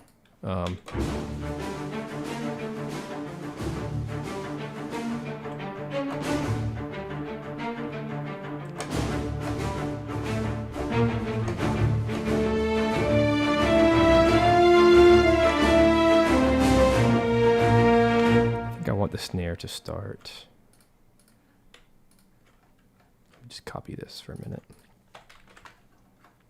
You can't see that. There we go. Pop it down here.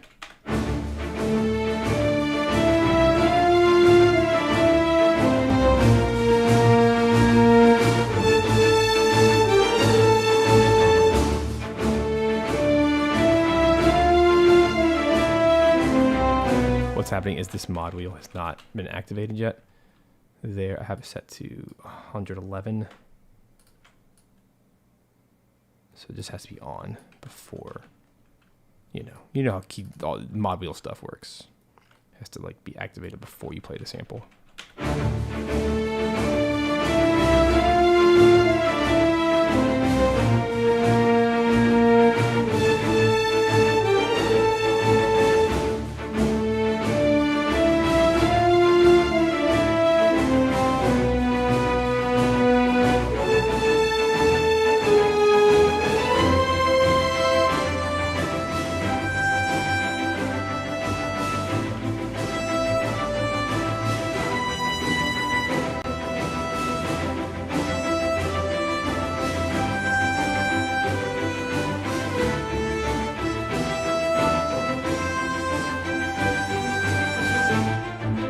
Cool. I'm pretty happy with that so far. So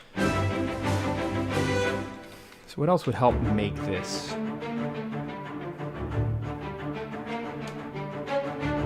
I don't even want to start with drums yet. So I want to do a snare roll to start. I think that's a cool way to lead in. Let me get rid of some of those false notes. Like that, and then it's just gonna it's gonna be like a nice little curve up.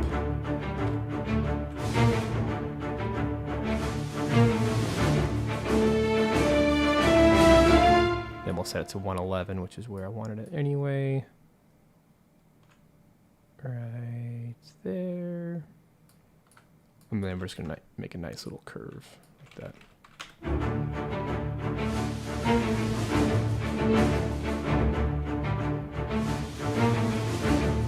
Aw, thanks so much, King Zero Star. Thanks for supporting the channel.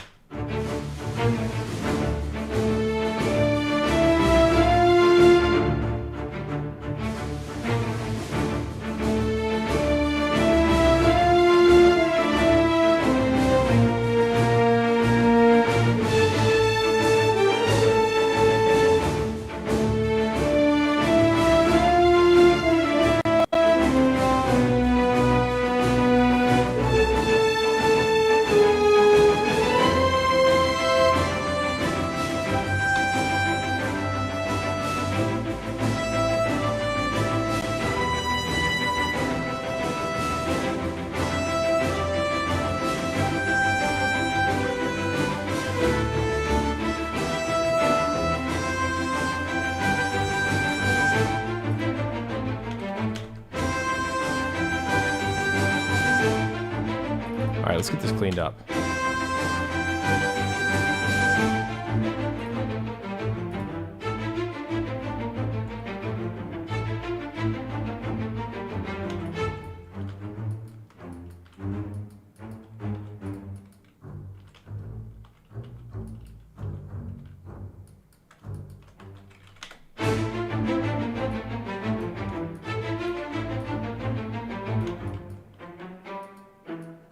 There's my little pattern. Here's what we need, guys.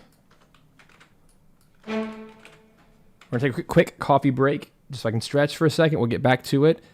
Keep on rocking. Don't go anywhere.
Our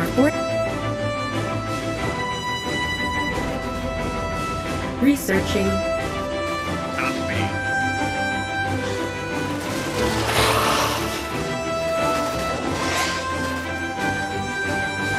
More enemies from the south. These things just won't quit.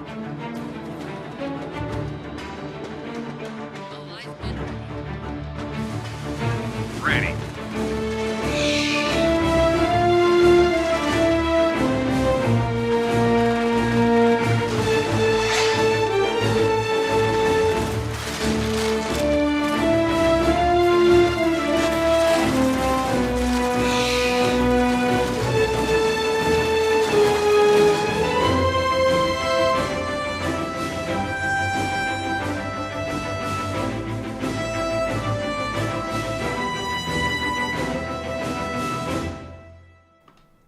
All right, welcome back to the live composing show. This is Stephen Melin. Today, working on a little cross of Stormgate rescoring and featuring Musio, which is a new plugin from CineSamples, and it's basically the entire CineSamples catalog in one bundle in one VST that you can load, and it works incredibly well, and I've been using it all day. So I hope that you guys will give it a shot. Remember that there's a free 30-day trial and the link in the description below. And if you like it and you pay for a month or annual, whatever, beyond that, using that link, I'll actually get a small kickback here that supports the channel. So thank you so much. Give it a shot. I think it's super nice. Even though I have a lot of libraries, it's, as you can see, it's been really cool just to be able to quickly load everything. Hello, camera. It's been cool to just quickly load everything, and everything sounds like it's in the same studio, because it is, and everything's even, and there's just not a ton of tweaking needed in that type of writing style. So, all right, let's keep plowing forward. I really like what we have so far. I think a timpani might be the next thing to add here. So let's grab another Musio. Let's grab timpani. It's probably going to come from Cineperc. If I was a betting man. All right, timpani. Let's just see what we have to work with.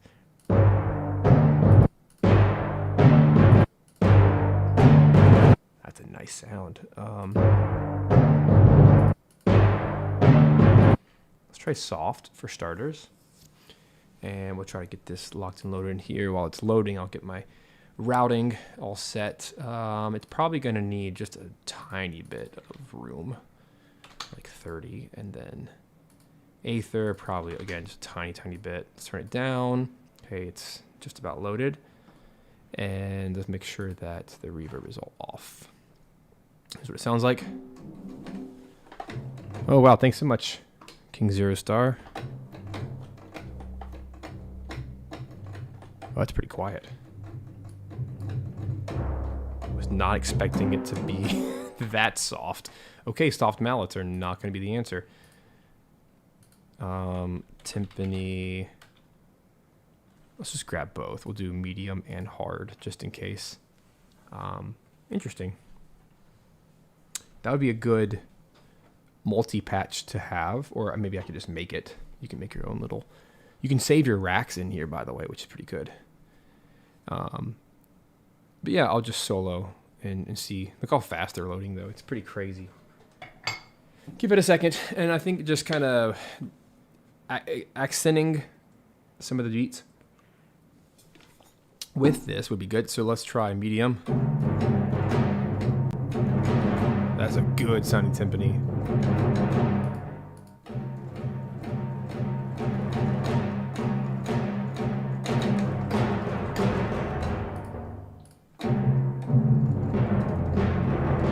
I like the medium best, so let's just do that. And they're permanently loaded, so that's cool. And yeah, I have to make sure that the reverb's off.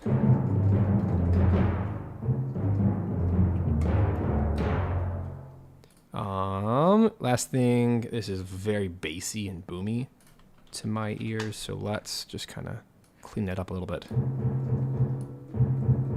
You hear that? That's what I'm hearing a lot of.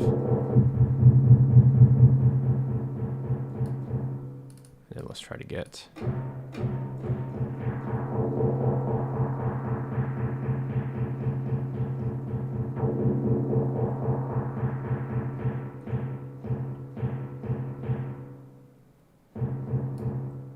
just a little boost there.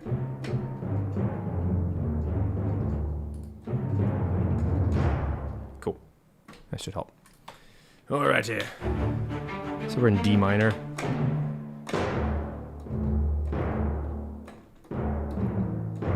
That's gonna be nice.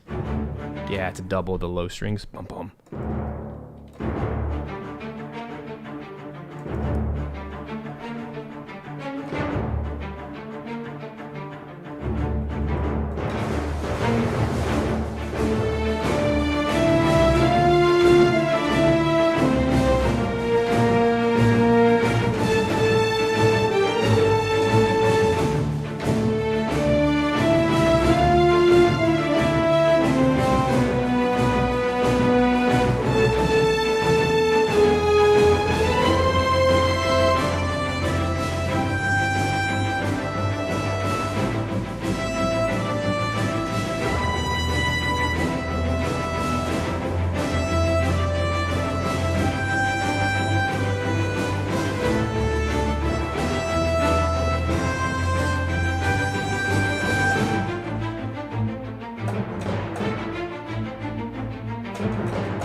so that's going to be a big thing here. Bum, bum, bum, bum, bum, bum, bum. I do not like everything I just played, but it's still a bit boomy for my ears. Not really sure what else to take off. It's just kind of the nature of timpani. And yeah, I played a lot of notes. It's a very video game thing to do, is to play every note. I do like that a lot. It also feels... one second. There we go. It also feels like it starts a little bit too late. So let's make it a 20.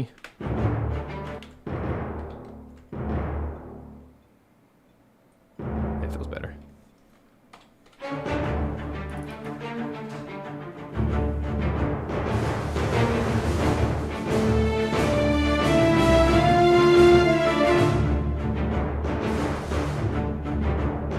Still feels late.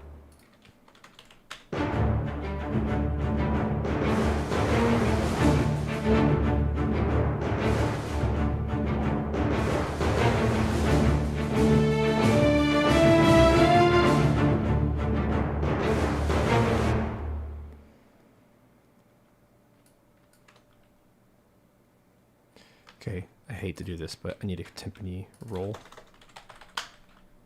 And here, all I gotta do is find the medium roll. Temp, medium, roll. There it is. Should be a small patch. And I need to, just like the snare roll. I wish it was in the same patch, but it's not. Still, it's a small thing to fix. Okay, there it is.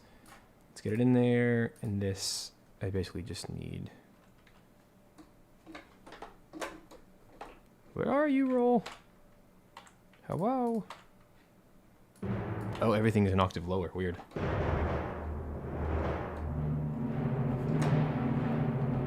There it goes. It's probably for the best because I have to make this volume different. And then over here, see what's going on. I'm actually going to just boost that patch until it feels right. So over here, I'm just going to boost it.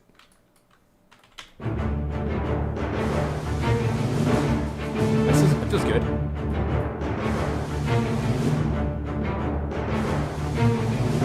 But I got to be careful that I'm not doubling where I shouldn't.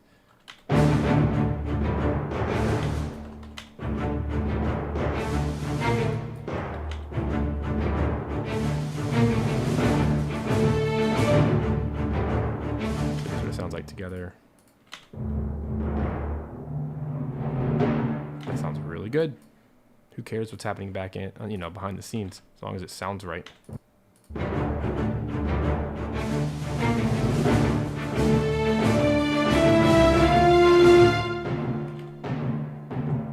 Yeah, DAW capture. Well, window capture is a OBS function, just fine. But you have to use a plugin like Voxingo Recorder to actually capture your audio. That's what I'm using.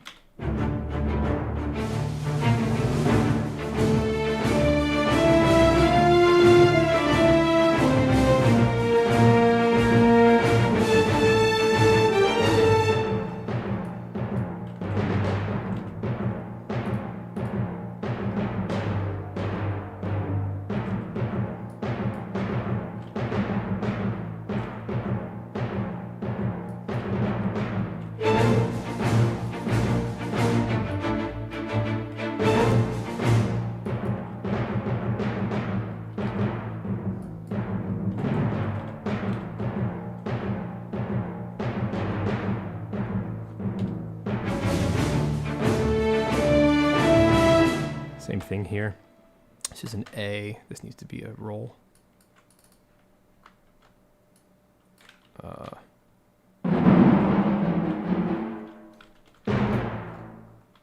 we'll do this.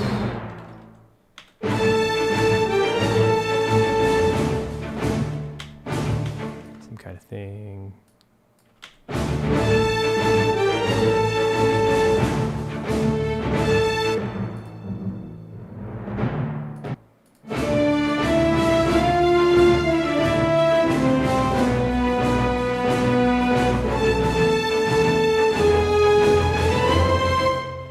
Here. This needs to be a low E.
All right, so let's get back to the 16th notes. Dum bum bum bum. So really, this is just so awful.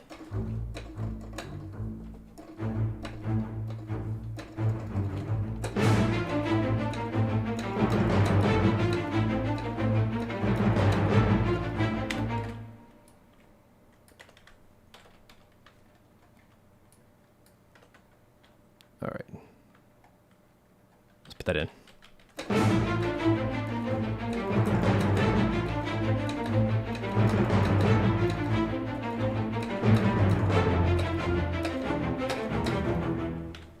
Bum bum bum bum bum bum bum bum bum bum bum. So all of those I need to quantize. I need to really make a move on here. I don't have a lot of time left today for this stream, so I really want to get this.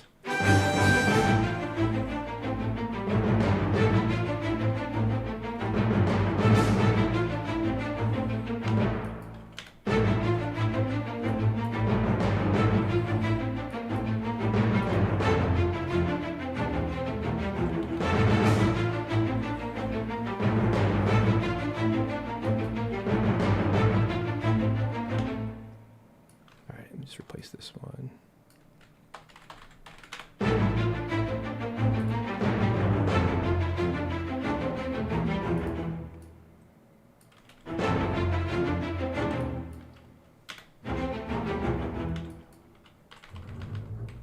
Cool, and we'll just do that 2 times, but this is all kinds of messed up too. So let's take this high string line.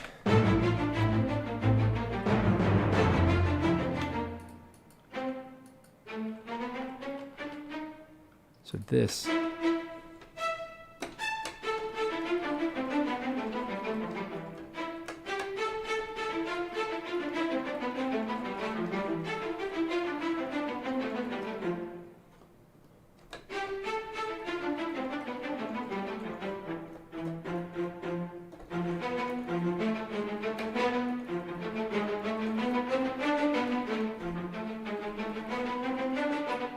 that's a cool way of doing it.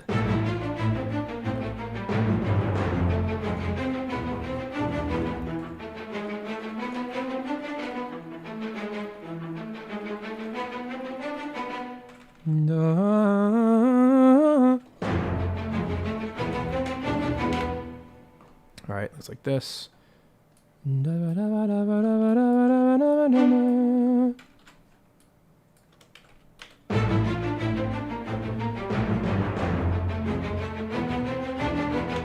Cool. Then that'll work really well as we double over here. Go up the octaves. So I'll call this C1. And we'll try to create a loop point here so it's not a forever long track. Even though it could be, you could totally develop it this a whole lot more, but you know, it's a demo track. So here, I want to do the exact same thing with my strings. We want to go up an octave here.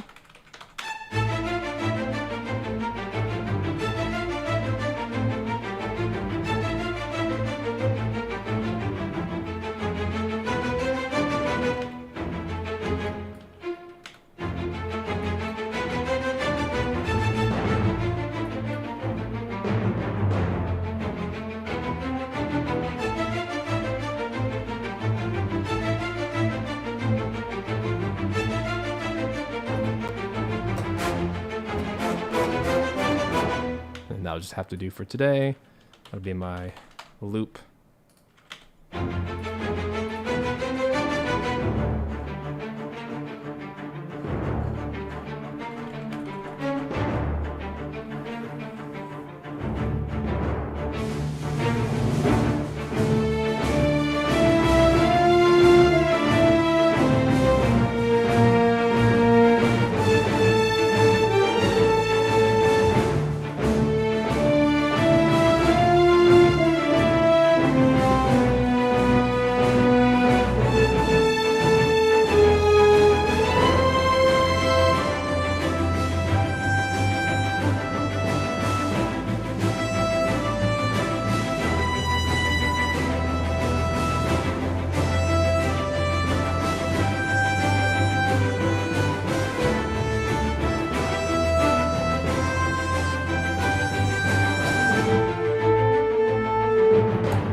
this is, after all, going to be 1-3 legato. This will be 2-4 legato. So we need some harmony in there.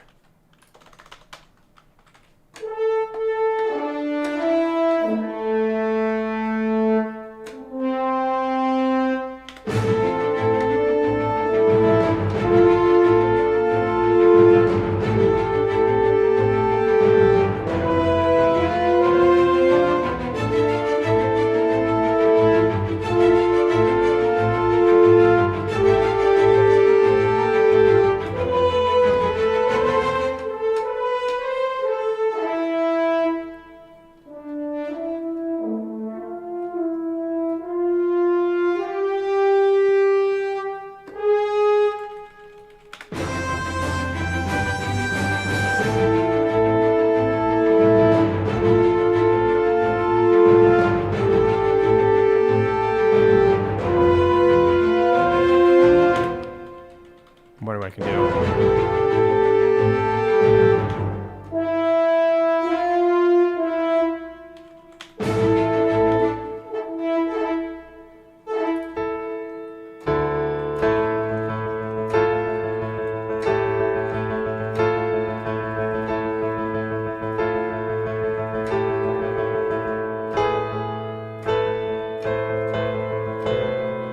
So I'm thinking.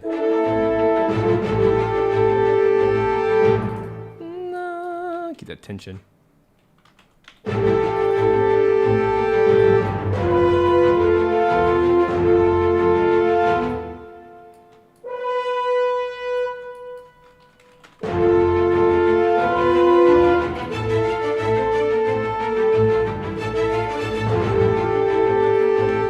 Oh yes, in this moment, I need to turn these down a little bit.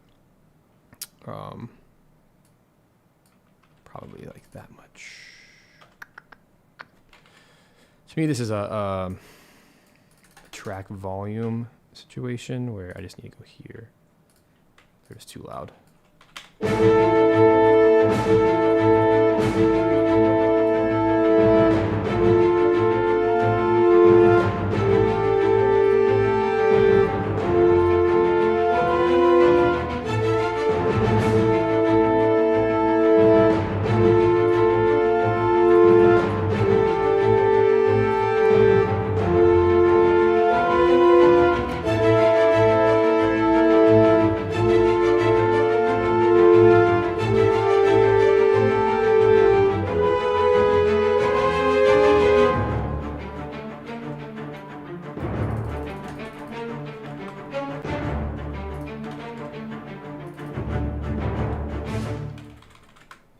All right, I'm moving like lightning speed now.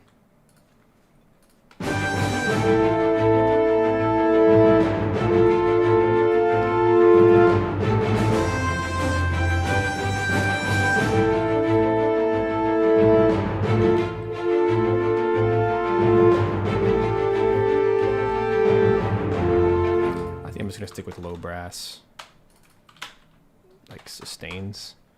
Let me grab low brass. Probably this.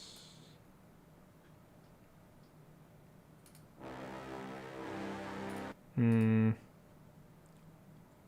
Cinebrass Pro, I know they have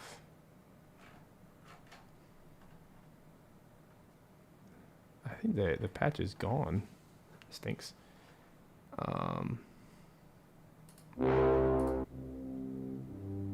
It's fine.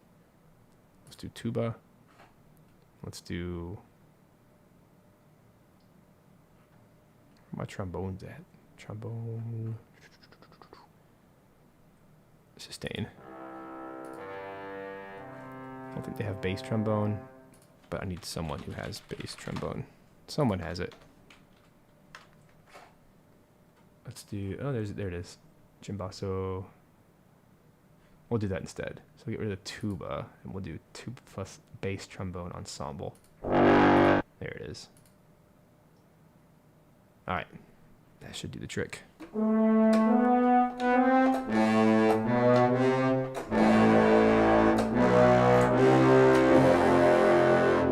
It's nice and it's clean. Doesn't feel overly processed, or it's not like trailer music. And then let's get it to match.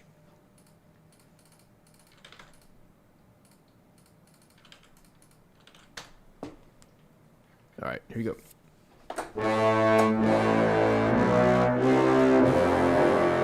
It should fit nicely in that.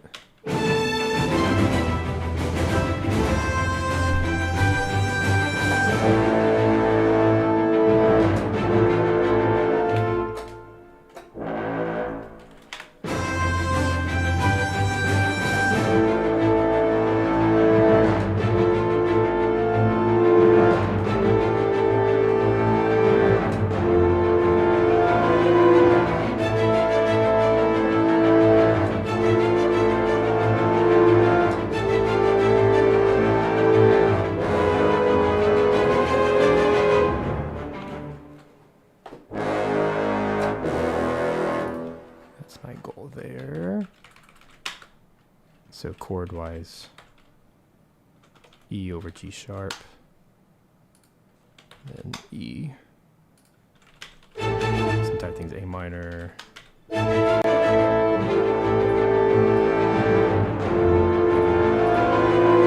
This needs to be the E, I guess. Or maybe G.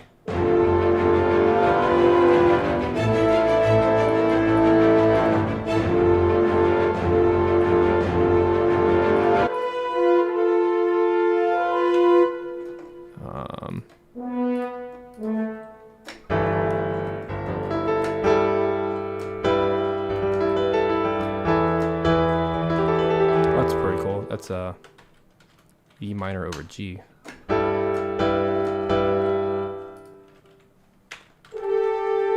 gotta actually make it happen.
Let's get this in.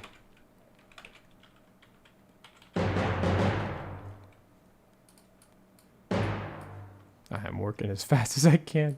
I'll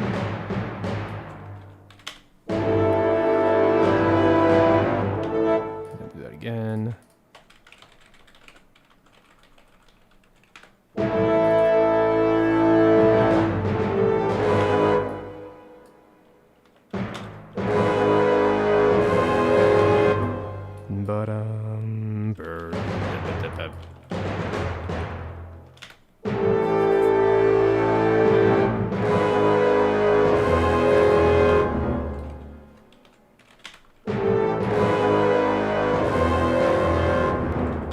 Cool.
Cool.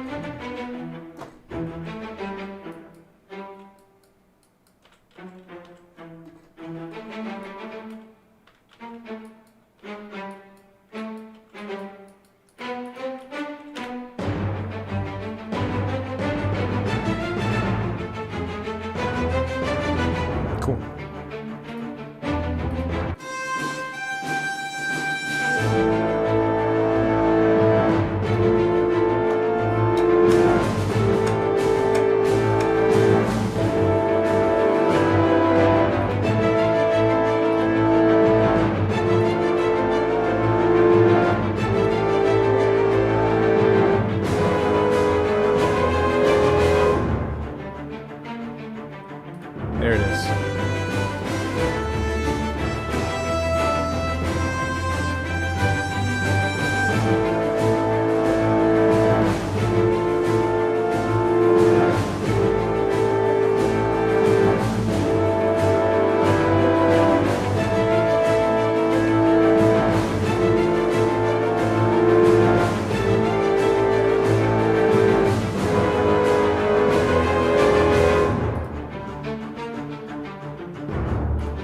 Let's go. Give me some cymbals.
All right, let's get this in.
right, guys, that is all the time I have for today, but I think that turned out pretty well, all things considered. And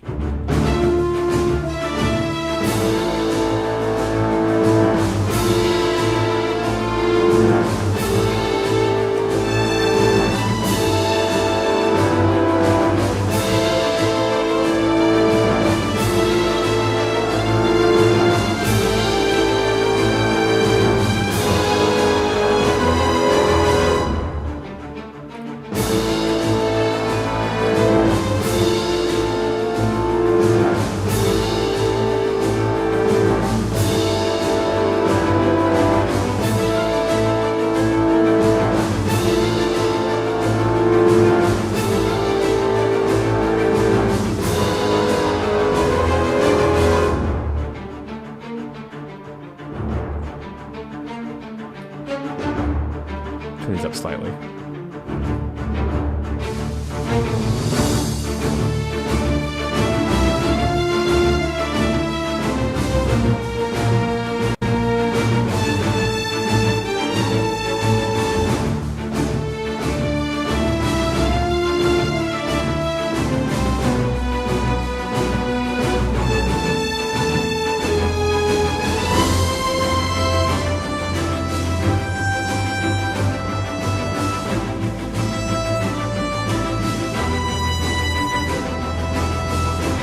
One right there, right? Just need one of these little. Is that it?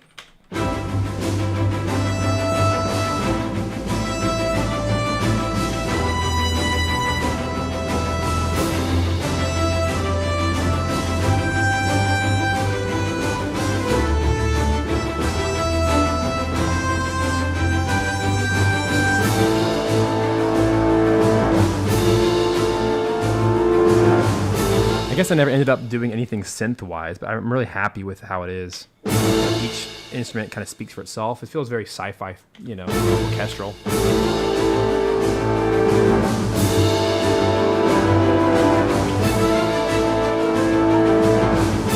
Maybe here I can go.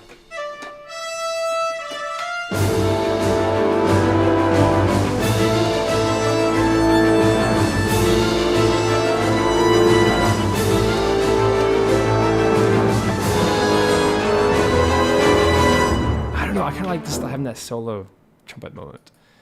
Cool, I'm happy with that. And look, my my peak is actually perfect. Oh, look at that, dead on, negative 0.03. That is a perfect amount. And that's pre-limiter. How cool is that? It's like dead on. Yeah, I'm getting better at that, at guessing my volume levels. It's literally perfect volume. Post EQ.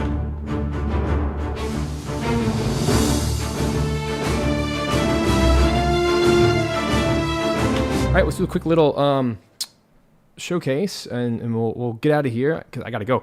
But what I'm gonna do is when I play out, I'm gonna play it 2 times. One with just to show you all the Musio instruments being used, and then the second will be to showcase the video game scenes to see how well it works. Thank you guys for being a part of this super fun stream. And thank you to Musio for existing first and foremost. But I got to be a beta tester way back. That's why I got it for free. But it's super affordable.